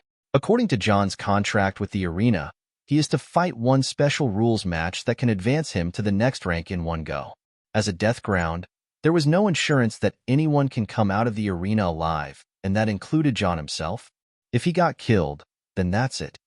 John wasn't worried even if he ran into someone as strong as him. Faking his own death will even be more of a fortunate occasion, but he has his own pride to maintain, and if his death was announced, Winterhold will be a target for vengeance. Still, the arena was the best method he found to make a big scene and attract all his pursuers to the Empire rather than Skyrim or whatever his next destination may be. Also, he needs to keep reminding those politicians and powerhouses that even if they are capable of taking him down, they will have to make a sacrifice they can't afford in doing so. They understood that, but there was just one thing they didn't like. John was too arrogant. Many figures all over the arena, and even outside it, were having a secret conversation through a large telepathic network. He comes into our city and spread his wings. Should we handle that? He is reckless indeed. Not bad for a talent, but his temperament are nasty for a Nord. Not bad. The boy is a monster, and they're more than what he just did. That spellbook of his, I want to see what secrets he still holds. He showed it on purpose to attract people like you. You will be playing his game if you do anything reckless. Sigh. If only a talent like him appeared in our arcane college, the Imperial Court and the Elder Council would have put many resources solely for him. Shouldn't we rope him in by that offer? After what happened in Winterhold and us letting those 10 elves do their things, I don't think the boy will tolerate us anymore. Is he an enemy then? Not really. An enemy of our enemies can be our friend.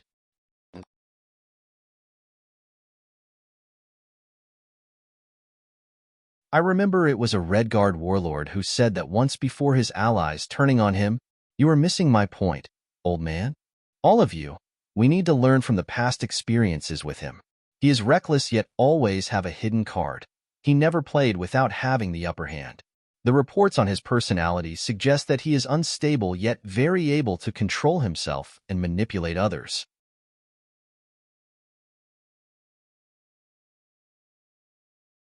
Also, the daughter of Duke Vici is in his pocket, which means he has the support of a large faction in the East Empire Company. It seems his wonder penis is causing us trouble. Please don't put it that way. This one thinks you are all overthinking it. John Dare may be a problem, but it is not ours as long as we ignore him. Let this one remind you who is his backing again. We don't want to infuriate the Telvanni, Winterhold, or Shad Ashula. So we should just accept a new player. This one doesn't see a problem. John Dare is interesting and hostile to the Thalmor. Let them keep each other in check while we keep an eye on things that matters. How is that prophecy? Prophecy? Oh, that one. The astronomers are having a bad time with it. They say the serpent will appear a few weeks from now based on the motion of the stars. Then we need to hurry. A red ship and a broken star. Something is at play here, and we need to know what. John advanced to the arena and fought 4 matches based on the new special rule that stated that his opponent can decide whether or not it can be a death match.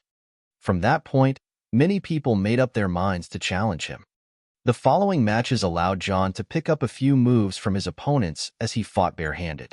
According to what he understood from his group's daily conversations on martial arts, there are 3 classifications to the overall styles in Tamriel: the heavy styles that rely on brute strength and physical durability, the swift styles that rely on graceful movements and multiple hits, and the accurate styles that rely on precise attacks and fast executions.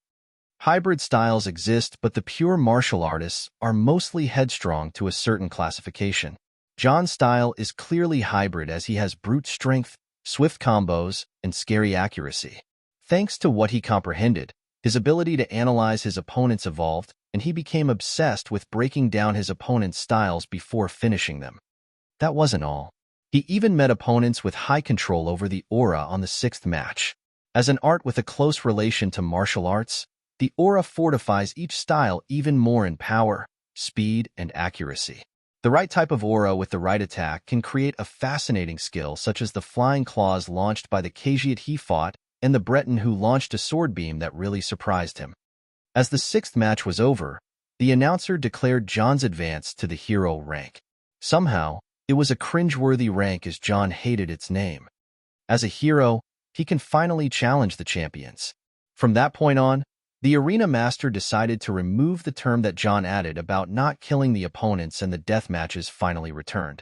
The people were a bit in an uproar regarding the rule of safety, but thanks to John's idea, the arena master invited Vittoria Vici, who was hosting a big part of today's events, to announce the rule. As John said, the masses were mostly controlled, but only temporary. When other nobles started to flood the VIP area, it was clear that the death matches had to return. Now, the arena was mostly full, and the arena servants were doing their best to manage the large crowd. Also, a certain man was finally attracted to the show: the current grand champion, Darius.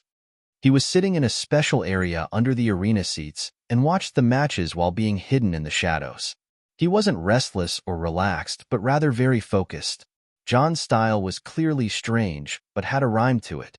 As soon as Darius can catch the rhyme, he will be able to play John to his demise. "Are you sure?" A voice came from behind him. "KSK, that's one nerve you have coming down here, woman." Darius replied sharply to the one in the shadow. A woman with a destructive body outline appeared in the shadow. "Sorry about that. I wasn't really interested in coming here, but I wanted to offer you something."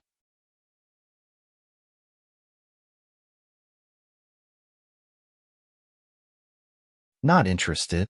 There is a million septims on that boy's head." "Not interested. Should I go and bring one of my male associates to negotiate with you?" "As you."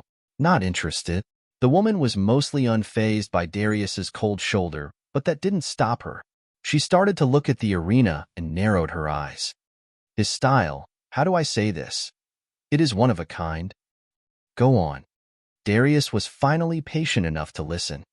"What am I interested in is his body."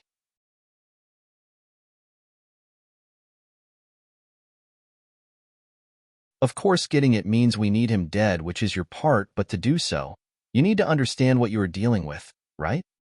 "Why are you interested in his body?" Darius asked. Not much, some hobbies here and there. Unfortunately for me and for my associates, one of our suppliers in Morrowind was destroyed by a rogue Tong organization and some low-life mercenaries.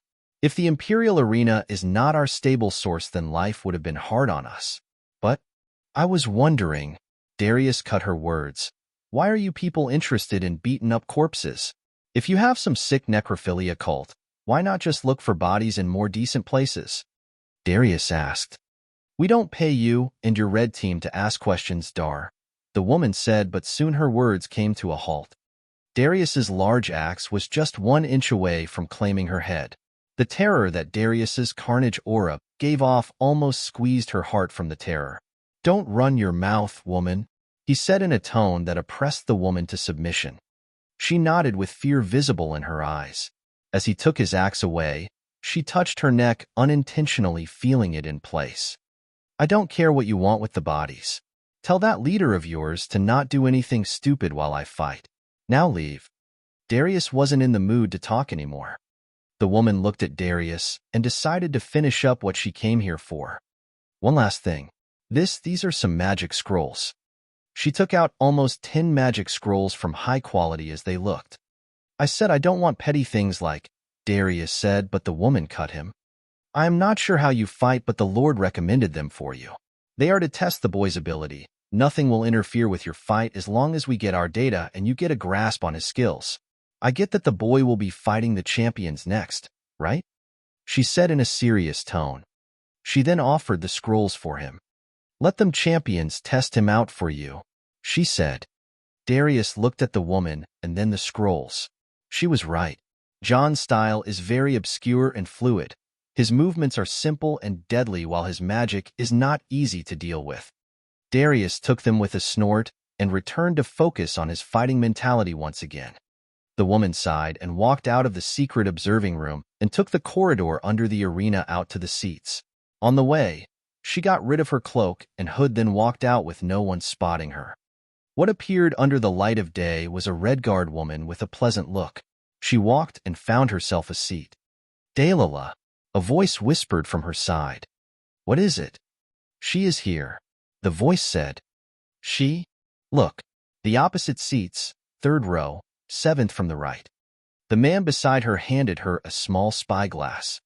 The Redguard woman, or rather, Delilah, scanned across the opposite seats until her eyes landed on someone. A Redguard woman with broad shoulders and long brown hair in a Redguard garment with a hippie sense of accessories. Delilah's eyes opened wide. What is she doing here? She asked carefully without taking her eyes off. No idea. I guess she is traveling. The one beside her said. Her direction? No one knows. Last time we lost her in Skyrim when those people were onto us. Rumors about her came from Morrowind, but our agents said she is moving a lot and keeps a low profile. We thought she was onto something, but if she showed up openly here, then we were wrong. We assume she is returning home. Too soon, Delilah said. If the wish was found out this early, everything will crumble. What do you think we should do? We can't be reckless. Send a messenger to Hammerfell and keep an eye on the girl. This girl can end everything we worked for. Damn it. Those useless bastards. We don't have any good information network on Skyrim, and look at the mess we're in.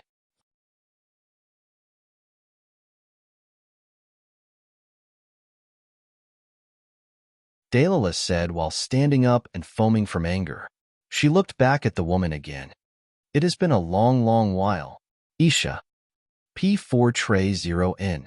Goal. +4 extra next. +5 extra. Patreon. com/eldokmezi. Remove. PayPal. +$10 equals extra. PayPal. me/eldokmezi. Extras by votes. 5,000/8,000. Discord. GG/GKCKVA7S. If you find any errors, ads pop up, ads redirect, broken links, non-standard content, etc.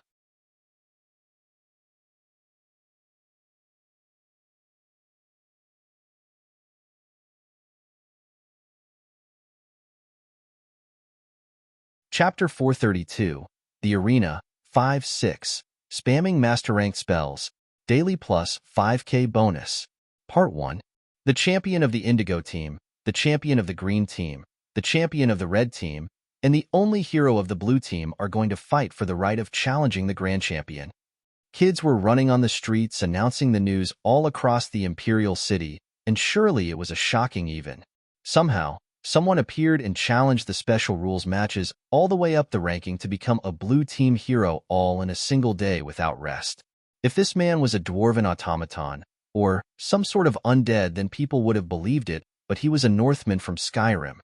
For such a monster to appear, surely things got noisy around the city, and the undercurrents were stirred all around the Imperial City. The man in the center of the event stood tall in the center of the arena. Other 3 men stood by the other 3 gates, and the tension was clear. Representing the Blue Team, John was a warrior and a mage with many abilities and hidden cards. Representing the Red Team, an Imperial man from Darius's entourage wore a fully enchanted heavy arena gear with a greatsword in hand. Representing the Green Team was a Redguard carrying 2 blades and 5 staves on his back. Representing the Indigo Team was a High Elf with a staff and a sword. The arena surely housed various styles of combatants. Each one of those four was a formidable warrior strong enough to threaten the place of the Grand Champion. Just by John's actions, the other three were finally called out to a full-on fight. The arena had to give 2 hours of rest between this match and the one before it just to let the news travel around the city. It also was the last match for today. The tension rose up between the four to a scary degree. The three humans were giving off their strong auras while the elf was energizing himself with magicka. John's tyrant aura was superior to any aura in the advanced stage. A basic stage aura in this kind of fight will only cause its owner to be killed first, and a manifested stage aura is the only thing that can suppress those four monsters that are about to fight. The nobles were already patient enough to wait until the arena became full and started shouting at the announcer to hurry up and start the match. It was then when Vittoria gave her consent to start the match. By the order of Fair Lady, Vittoria Vici. Let the fight be. Boom. Cheer. Jin. The four combatant let loose just as the announcer was at it. For different attacks flew in different directions, causing a loud explosion to echo around. The green champion was the first to retreat from the fray as he took 2 staves and stuck them to the ground, creating a safe zone for himself. John appeared next with greed in his hand in a gun form. The red and indigo champions appeared later with strange expressions on their faces.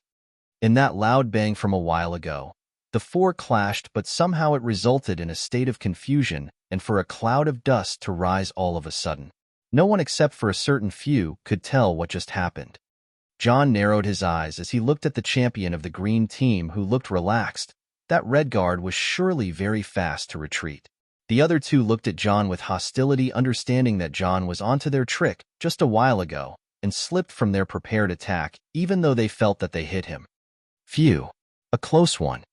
John sighed in his heart. The champions are on a whole new level. If the green champion joined the assault on him just a while ago, John wouldn't have slipped without a scratch, but thankfully the red guard was extra careful. The four looked at one another, trying to assess the situation once again. The red and the indigo champion seemed familiar with one another's style, but the green champion seemed wary of them.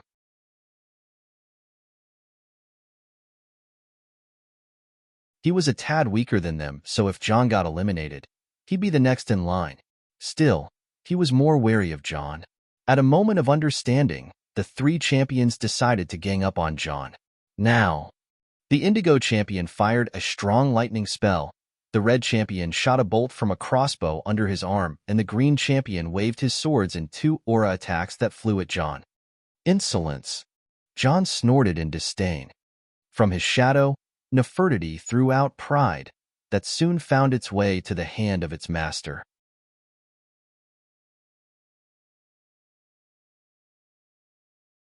John waved it, and strange spell formed in one move. Space Ward.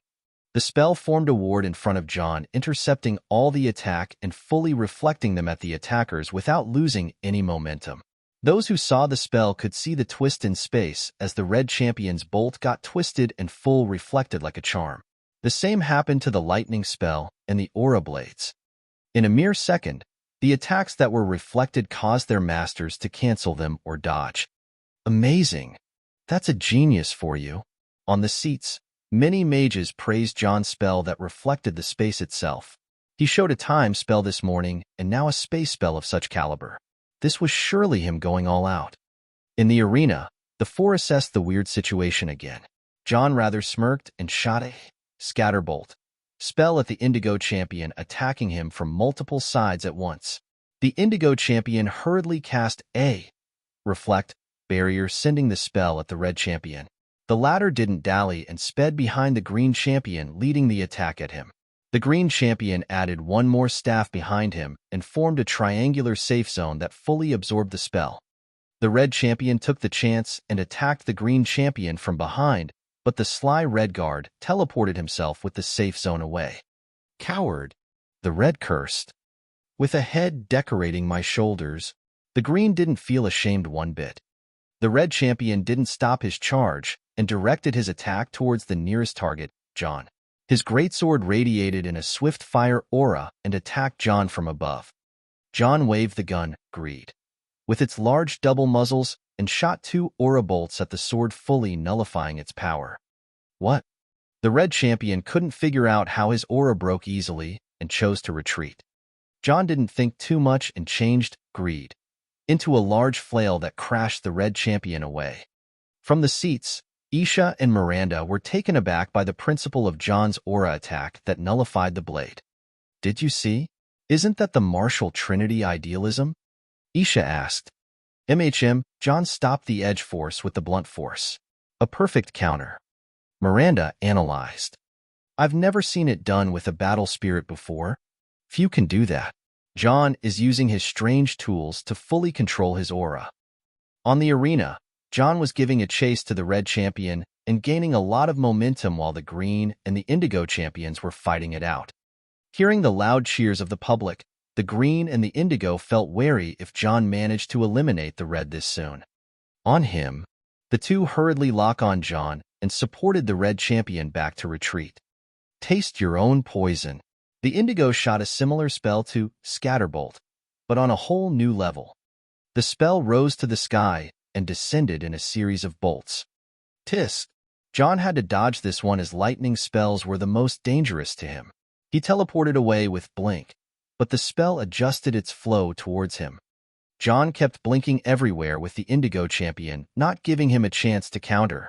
The red and the green looked at each other without engaging in battle, then decided to gang up on John. It was very clear how dangerous John is. Keep him occupied, the red said, taking out a scroll. The other two understood the gist of the situation and cornered John even further. The indigo champion kept his lightning spell, making John dodge everywhere, and the green champion lurked down waiting for an opportunity. Over there. The indigo champion predicted where John shall appear next and pointed. The green champion shot up from his protection formation like an arrow, with his blades dancing from one side, carving through the air, as John appeared where they are slashing. Shit.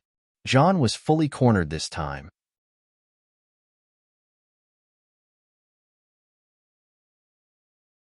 The attacks from his left by 2 blades were manageable, but the lightning spell from the right was troublesome. John took his chances and formed Greed into a shield, blocking one of the blades while the other grazed in John's arm.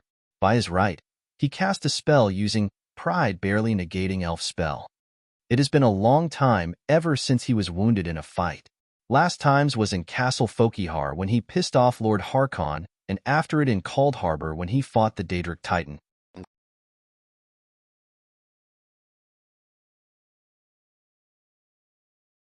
John was about to unleash his aura wildly and fling the two away, but a ridiculous amount of magicka was felt in the arena. John and the other two looked up to see a gigantic flaming palm coming down from the sky. Fuck! John looked up with wide eyes, understanding that this spell was cast using a scroll, but that was not the point. It was a master-ranked spell. Panic! The crowd around the arena screamed in shock, and the old ones covered the children. The scene of the large palm in the sky was akin to a Daedra breaking the void and reaching its hand in Nirn. Protect the citizens. A mage from the Arcane Academy stood up among the crowd and cast a large ward. Other mages followed after him and unified their wards into a single large barrier. On the arena, the indigo and the green retreated away from John, who was looking up at the sky, fascinated by the beauty of the spell. You people are nuts and I love it, he said while aiming Pride up. Pride, I know you like being watched and seen how mighty you are. Now, this is the biggest arena on Tamriel and it is packed with people. I think I don't need to tell you what to do. As John spoke to Pride, the staff reacted and enlarged. It changed from its appearance as a cane to a large staff as tall as John and absorbed a lot of magicka from the surrounding. John has noticed this strange power in Pride some time ago. A staff that gets more powerful in the center of attention is surely worthy of the name Pride. Using the image in John's mind, Pride countered at the gigantic fiery palm coming from the sky with another gigantic fiery palm with the same size. High five! John couldn't help but shout out loud. Part 2. 2 gigantic fire palms met in the air, and the hearts should to the immense power of magicka released from the two. A wave of magicka was what felt at first, A wave of heat followed, making people sweat as if it was Alikar. A wave of explosion followed, consuming the space above the arena and barely nearing the ward protecting the crowd. John cast another spell by Pride. As soon as he could, and the enlarging explosion started being sucked down in Pride's sigil stone and its magicka getting naturalized at a scary pace. Shadow magic. One of the master wizards around the arena was shocked senseless. As the old man said, John was indeed using the rare shadow magic by understanding its principle and using it by imagination through Pride. Only the shadow magic can naturalize magicka like that. In mere seconds, John copied a master rank spell and naturalized the effect of 2 master rank spells, a scary feat that would deplete the magicka of the best mages around. John indeed was chugging on a magicka regeneration potion by his free hand. The 3 champions in front of him were fully taken aback by the power of a single man. They were not beyond him in terms of caliber, and the Indigo champion had even better control than John to force him into a desperate state of dodging magic. But now, just now, the High Elf Indigo champion was completely beaten in terms of magicka capacity. John was insanely boundless. Even the graze on his left arm left by the Redguard Green champion was already gone, revealing how much vitality John has. What in the world? The Imperial Red champion was utterly frightened.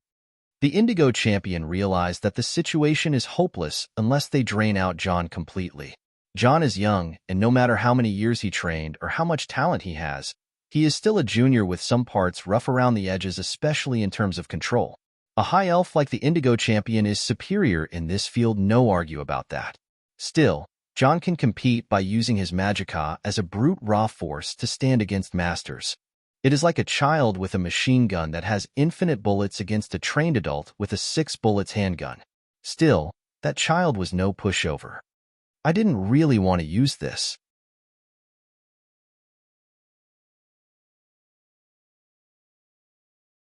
The Indigo champion forked out a scroll, one of those that were given to him by the Grand Champion just before the match. John saw the scroll and panicked. He shot a fast spell, but the Green champion activated his protection array around himself and the Indigo champion. Shameless! John cursed. Hurry! The Green shouted.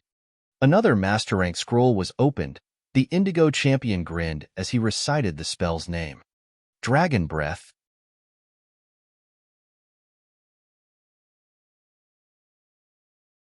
As he said, the scroll was torn on his staff, and the High Elf launched a gigantic stream of flame towards John.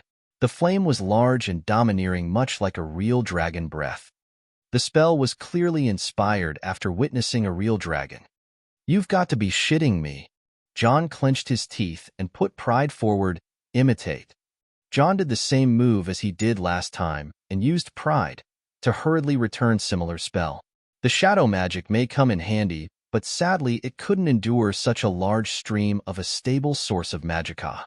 2 dragon breaths clashed in magic duel. The Red champion and the Green champion were forced to retreat away from the heat. Break for me! The Indigo champion shouted. Piss off! John was in a foul mood facing such a heat despite being a fire main. The High Elf Indigo champion was faced with John's brute magicka, but indeed his control was more profound than John, yet soon after John was adjusting his control as if he was learning from the elf on the spot. Fuck. You're a monster. The refined attitude of Altmare was already blown away as the Indigo champion cursed.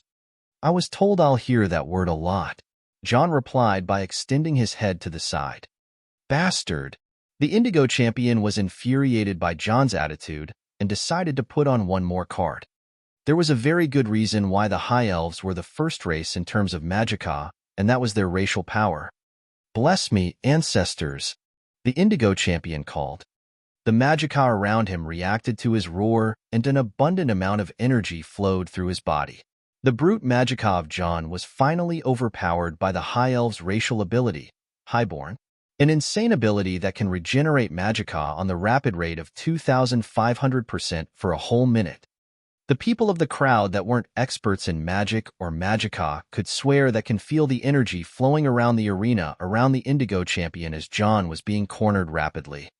Those who bet against John were cheering and shouting while John's friends were holding their hearts and shaking in fear. Ha ha ha. This is good. This is so good. I love it. John's voice shook the arena left and right. People could still feel the liveliness in that voice. Allmaker. John roared once again, activating the blessing of the Allmaker. Root of Power. An ability identical to Highborn. After being oppressed by the Indigo Champion in the last exchange, John made a real comeback with a perfect counter of 2,500% Magica regeneration for a whole minute too. Wait. The Indigo Champion felt the sensation around John vividly. The feeling akin to him carrying a mountain with the face of John Dare smiling over him appeared in his mind. It was a gloomy image with death lurking around his neck despite him being empowered. John's brute Magica, supporting by the insane regeneration ability, was physically pushing the Indigo Champion back. The High Elf was gritting his teeth and bleeding from his ears to endure, but nothing was working against true power. In the end, the spell broke from him, and at the same time, John's imitation spell broke. The two dragon breeds were concluded on the defeat of the High Elf and the victory of the Nord in a raw magical exchange.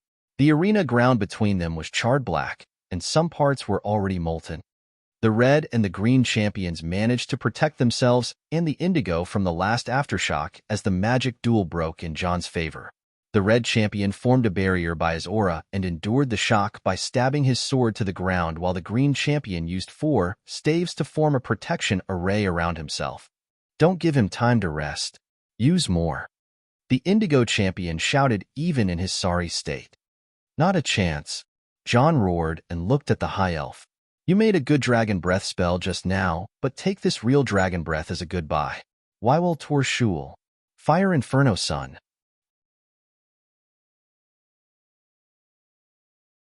John launched a real dragon breath at the Altmare with the Thursdayum, making the man grow pale with fear. The red champion realized that John is shouting and ran from range, while the green champion teleported away with his protection array. Without any resistance, the fire breath shout passed on the indigo champion, blasting him away. The red and the green champions were wary of John's Thursdayum, but that power just now was insane.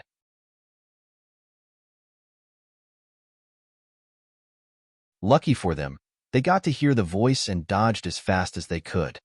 Give him everything. The two were now on the brink of panic. 2 Master Rank scrolls were taken out by the two. You've got to be kidding me. Even I am not that wasteful. John was maddened when he sensed the other 2 magics and prepared for the worst, ready to take out his best artifacts and scrolls, but luck played its game with him. Spectral Warband. Cast the red champion. Mind Demon. Cast the green champion. John was well aware of those spells. Spectral Warband is a spell that summons a band of spectral soldiers to fight for the caster, a Master Rank illusion. Mind Demon was also another Master Rank illusion spell that relied too much on imagination by creating a visible imagination that attacks the mind of the enemy. You are dead. Charge. Get him, Mind Demon. In front of John, the red champion has almost 200 spectral soldiers, while the green champion created a large hound by illusion that looked down on John as if it is going to swallow him whole. John's eyes widened with rage. His soul was screaming from the inside to the sight of that oversized puppy. Damn you, puppy lovers. Show those heathens your brilliance. Cleanse their sinful souls by your peerless beauty and deliver upon them the judgment of the holy cat. Nefertiti, I choose you. John performed a false ritual announcing the arrival of the one. As he did so, he joined his hands together and Nefertiti appeared on them. Human, lame, she said softly so no one can hear her. Sorry, but can you deal with one of them? Nefertiti may hate attention, but she wouldn't back down in a fight. She jumped from John's hands and walked towards the red champion. Fine, I'll take on the puppy lover then. John looked at the green champion and squeezed his fists. The onlookers may suspect that John became mad releasing a cat in the arena after such a dramatic speech. The cat was cute and all, but why is it enlarging? Nefertiti entered her beast form, enlarging to the size of a tiger. At this time, no one could see her as an ordinary cat at all. It is that, the beast companion of John Dare. One of the mages knowledgeable about John's reports said.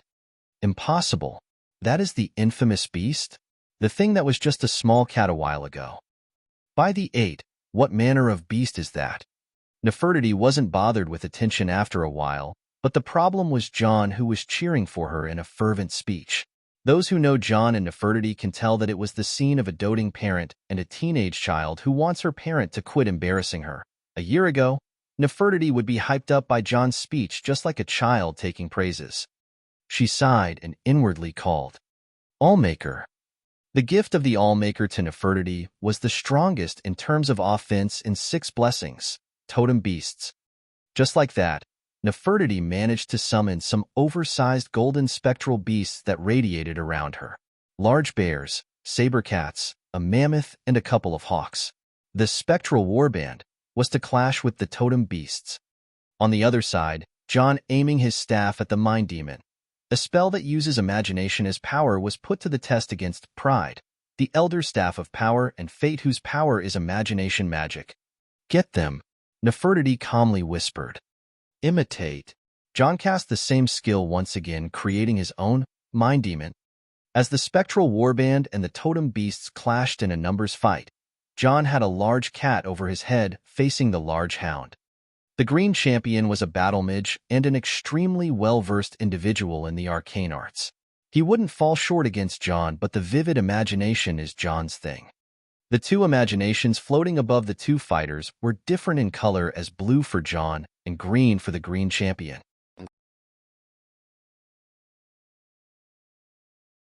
The hound hurled towards the cat, which dodged it from the side and mowed on its neck, digging its claws and fangs at its body. Arg! The Green Champion groaned from the pain. Mind demons had that effect. The imagination and the caster's body are connected. The hound hurriedly turned into a large spider that squeezed its 8 legs at the cat and opened its mouth to swallow the cat. John felt the pain gripping his body, but turned the cat into a snake and made it bite one of the spider's arms and twine its body around the leg, snapping it in multiple locations. The Green Champion gripped his arm in pain, feeling his bones breaking. The spider seemed to be disadvantageous against the fluid like a snake, so it was turned to the thing which the Green Champion was familiar with the most, a warrior with his image holding 2 blades. The warrior was about to slash the snake, but barely grazed it. The snake turned into the image of John wielding a spear. During this wondrous holographic exchange, the people were not sure if they should focus on the exchange of the 2 mind demons or the spectral battle. Nefertiti's beasts dominated the battle, but the Red Champion soldiers were many and kept increasing. Nefertiti was forced to summon Shadow Atronax to sneak attack the Red Champion and his army.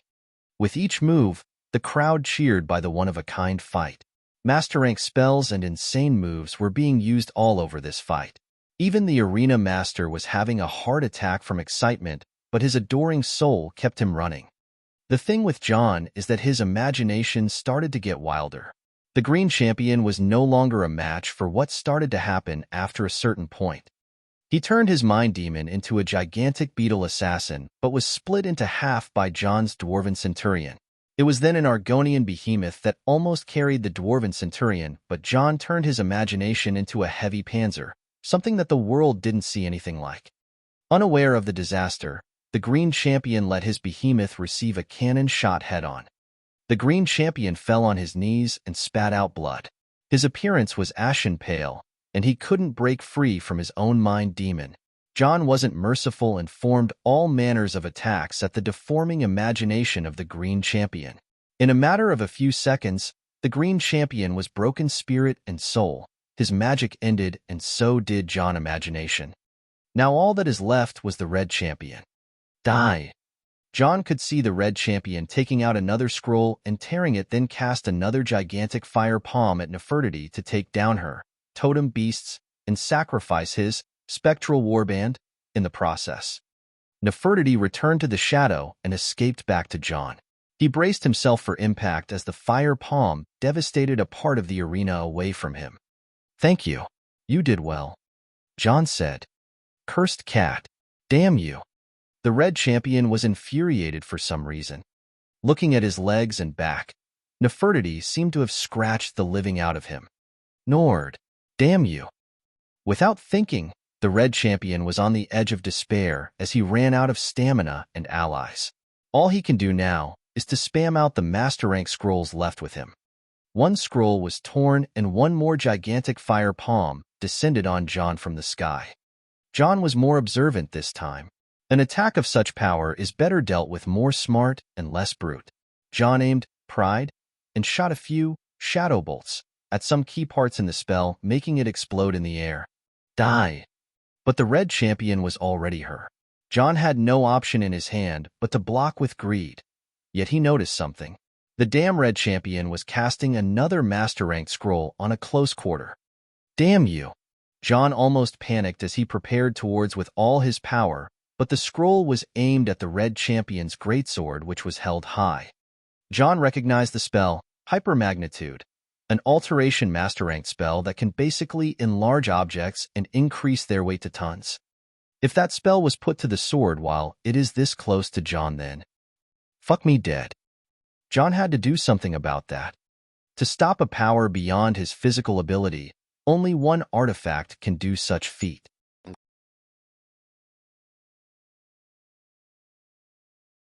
The hammer from the tools of Kagranak, the tools he used to attain demigod powers in the Battle of Winterhold. But in public like that, he can tell that many are waiting for that artifact's appearance. But he had no choice, or rather, he can have a choice. Greed, possess, sunder. P4 tray 0 Goal, +4 extra next, +5 extra, Patreon, com/eldokmizi, remove, PayPal, +$10 equals extra, PayPal, me/eldokmizi. Extras by votes, 5,000/8,000, Discord, GG/GKCKVA7S, Twitter at eldokmizi22.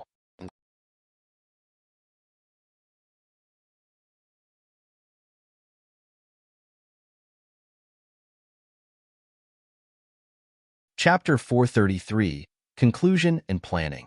I am sorry for being lazy these days as I am still researching about Hammerfell and other places. The Imperial City filler will soon end, and the journey will continue. Greed, possess, sunder. Equals equals equals equals equals equals equals equals equals equals equals equals equals equals equals equals equals equals equals. Giant sunder. Elemental damage. Soul damage. Weight control. Equals equals equals equals equals equals equals equals equals equals equals equals equals equals equals equals equals equals equals. This was the answer to the current situation. A blade under the effect of hypermagnitude is something that can cleave through a small mountain. Only the other form of sunder can create a difference against such a thing. Greed is a shadow ether exclusive to John. An ether is a substance in the forms of both matter and energy at the same time. The shadow ether can eat anything related to the shadow element and absorb its abilities. Ever since Greed has eaten the sword Shadowrend in Eastmarch, it became able to reform all enchanted tools into a different form by possessing it. John was obsessed with trying all the second forms for every artifact he comes across, but the ones that left an impression on him the most were the tools of Kagranak. The dagger, Keening, would turn into a hidden blade. The single gauntlet, Wraithgord, would turn into a ringmail armor known as Wraithmail. The lore has it that Wraithgord's true form is a ringmail of 1,000 rings when it was used during the Battle of the Red Mountain 1E700 by Adarin Sul. The hammer, Sunder, however, would turn into a magnificent, oversized hammer capable of obliterating all in its wake. That giant Sunder was now being pulled out of John's shadow to strike the coming enlarged blade. John utilized the added feature of weight control to swing the hammer at almost weightless and turn the weight into tons on contact. Clang, and the loudest clash of metals ever heard in maybe history sounded. The hypermagnitude sword was shattered on contact with the gigantic Sunder. The hammer broke through the blade, leaving only fragments to fall on the ground. The blade's tip was fixed deep in the ground, and the handle along with the red champion's arms were badly obliterated.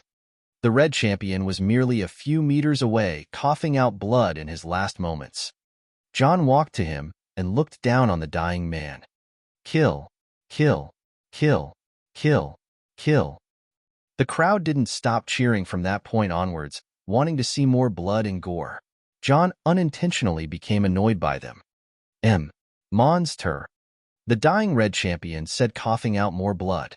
Like I care. John simply threw the giant sunder on the red champion, turning him into meat paste. Fair ladies and noble gents, we present to you the winner. The blue champion, John Dare. Glory to the win. Wait, what is that?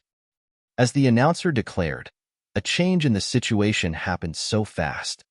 From 5 directions, 5 shadows jumped from the crowd area and charged at John in an instant. Now, take his life. Retrieve that hammer. We brothers will do it. 5th brother, blind him. Here I go. From the arena seats, many mages were observing John with great focus. Some of them were interested in the man known to hoard many treasures, and some were after certain ones. Despite the change in its appearance, the giant sunder gave off the same mystic energy recorded about the tools of Kagranak as artifacts enchanted by the tonal engineering magic. Those 5 mages recognized it in an instant. Their vicious attack was timely planned when John is victorious and exhausted. Their power and speed were buffed with all manners of preparation for one and ultimate assault with all kinds of spells and trap formations. On one hand, the arena was barely realizing what happened. On another, the other mages were having all sorts of reactions to the 5 who either got the lead on John or acted too wildly. But on a completely third hand, John was yawning.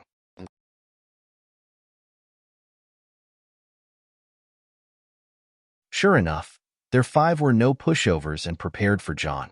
An attack of which they are prepared was precisely made to bring down foes of John caliber, but too slow. Those 5 who moved in a speed normal people can't react to made John less interested in them. You can give a computer to a monkey, but don't expect the monkey to magically turn into some genius. Those 5 were monkeys with some good tools on them.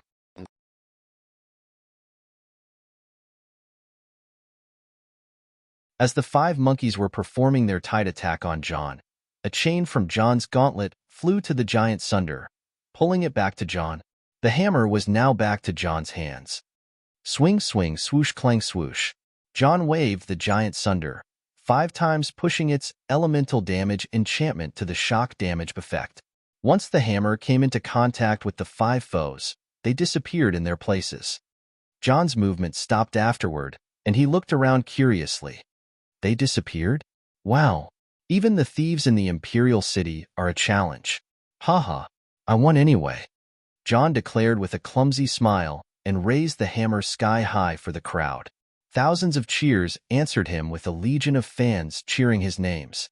John walked out of the arena victorious.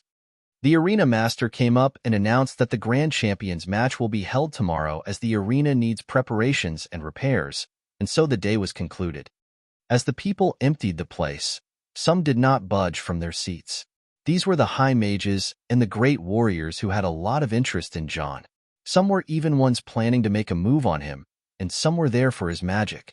Now, those people had one thing in mind that made them freeze with chills holding them from their spines. Those last 5 swings, they were not what they seemed like. People may have thought that the 5 mages managed to escape after an attempt on John, but that couldn't be more wrong. They were right there, still on the arena, lying in dust. The hammer swings that John performed carried the shock damage effect, but not for the sake of dealing damage. Rather, it was for the sake of the disintegration effect. John's swings didn't even leave a corpse behind, just like what happened with that Minotaur from the first match. The lightning element itself wouldn't cause matter to disintegrate, but rather would leave a nasty blast or start a fire, but those who are adept with lightning can use electrolysis to completely break down any matter into a fine dust. This is how John broke a fort's wall by his lightning magic. Those 5 were now beyond recognition, scattered all across the arena. If someone wanted to blame John for killing 5 known mages or to open a formal investigation, then good luck finding the corpses. John himself made a dumb face to shift any responsibility away. He was not to blame. But that power, it was horrifying. Now the match of tomorrow would be more interesting than ever. Darius versus John. Two overbearing individuals with an aptitude for slaughter and killing. John is a person who achieved the rank of the champion in one day, and Darius is a person who was the grand champion for years. If John used the tools of Kagranak tomorrow, then Darius may be on the short side. If John wanted to prolong the fight, then the two men will have a grand fight of equal powers. Darius has strong artifacts too, and most notably the Raiment of Valor, the Decimating Axe, and the Blood Chariot, alongside various techniques and magic spells and blessings of certain Daedra. Just what does tomorrow hold for the Imperial City? In the Vici Villa, some maids were coming and going over a certain man. They screamed and sweat from the effort they had to put in for dealing with such an individual. "That's impossible, my lady. We need more maids," the head maid said to Vittoria, who was standing on the door with a solemn look. "John is really impressive. This number of girls can do anything to him." She thought for a while and sighed inwardly. John being this hard and stiff was not a usual occurrence. "Fine, clear the room. I should have known from the beginning normal girls can't do anything to him anyway." "Yes, my lady. Girls, back to your work." The head maid led the girls out and Vittoria closed the door on her and John. "You really overdid yourself this time," she said. "Sorry about that."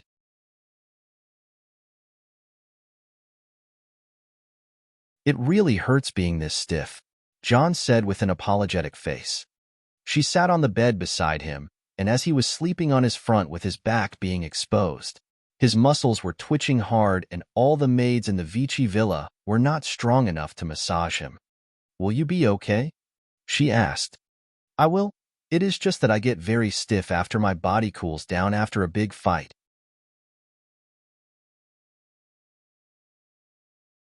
"It wasn't a problem back home when I was with Alina and Joel. They too have miraculous skills when it comes to breaking my stiffness, on all fronts." "What about the Altmare girl? Miranda?" "No, her fingers hurt.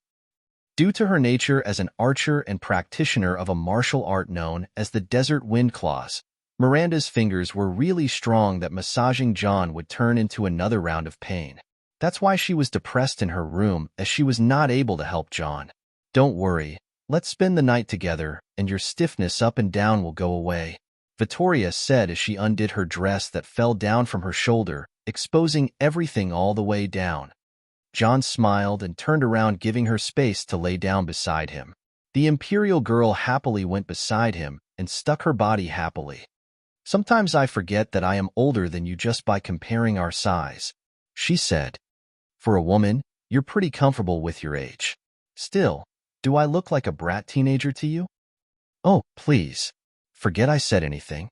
I am just happy you're here." "Okay."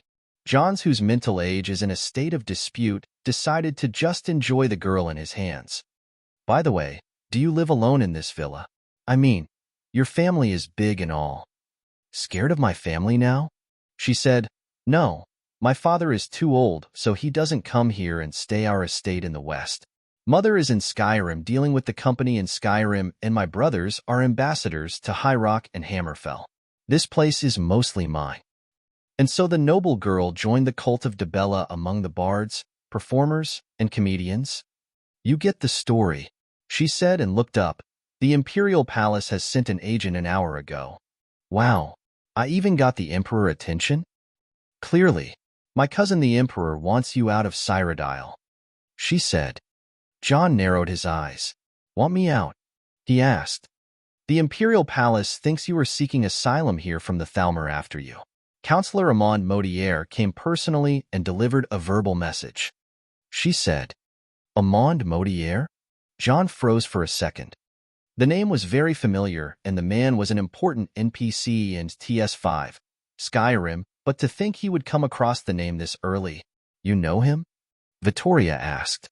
"Only heard the name once during a secret report," John said. "Makes sense. He is the Emperor's dog, truth be told.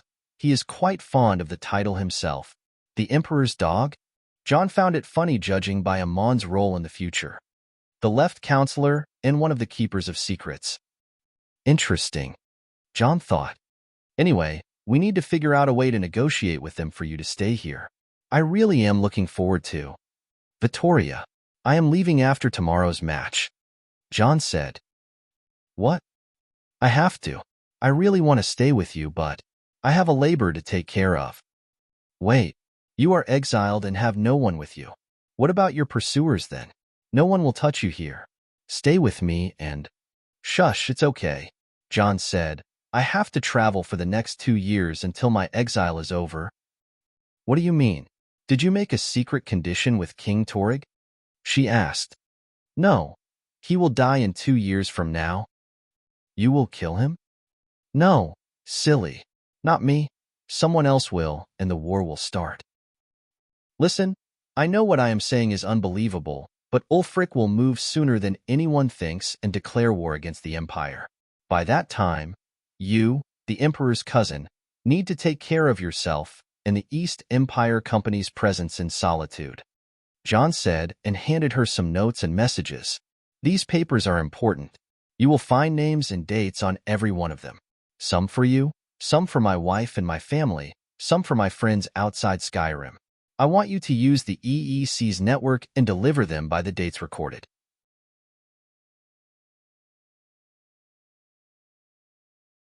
This will ensure the flow of trade and the stability of prices between the East and the West.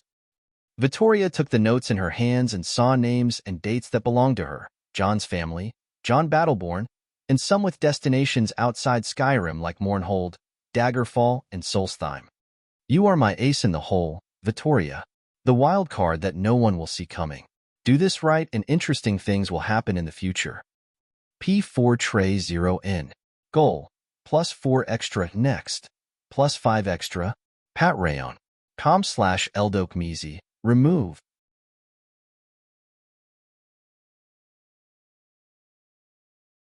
PayPal. +$10 equals extra. PayPal. me/eldokmizi. Extras by votes. 5,000/8,000. Discord. GG/GKCKVA7S. You're tuning in to the Romance Rendezvous YouTube channel. We're so grateful for your support, and don't forget to subscribe to join us on this incredible journey through captivating stories. Your generosity through donations truly makes a world of difference, as it's the primary source of revenue that allows me to expand and enhance this channel for you. Thank you from the bottom of my heart for being a part of this adventure.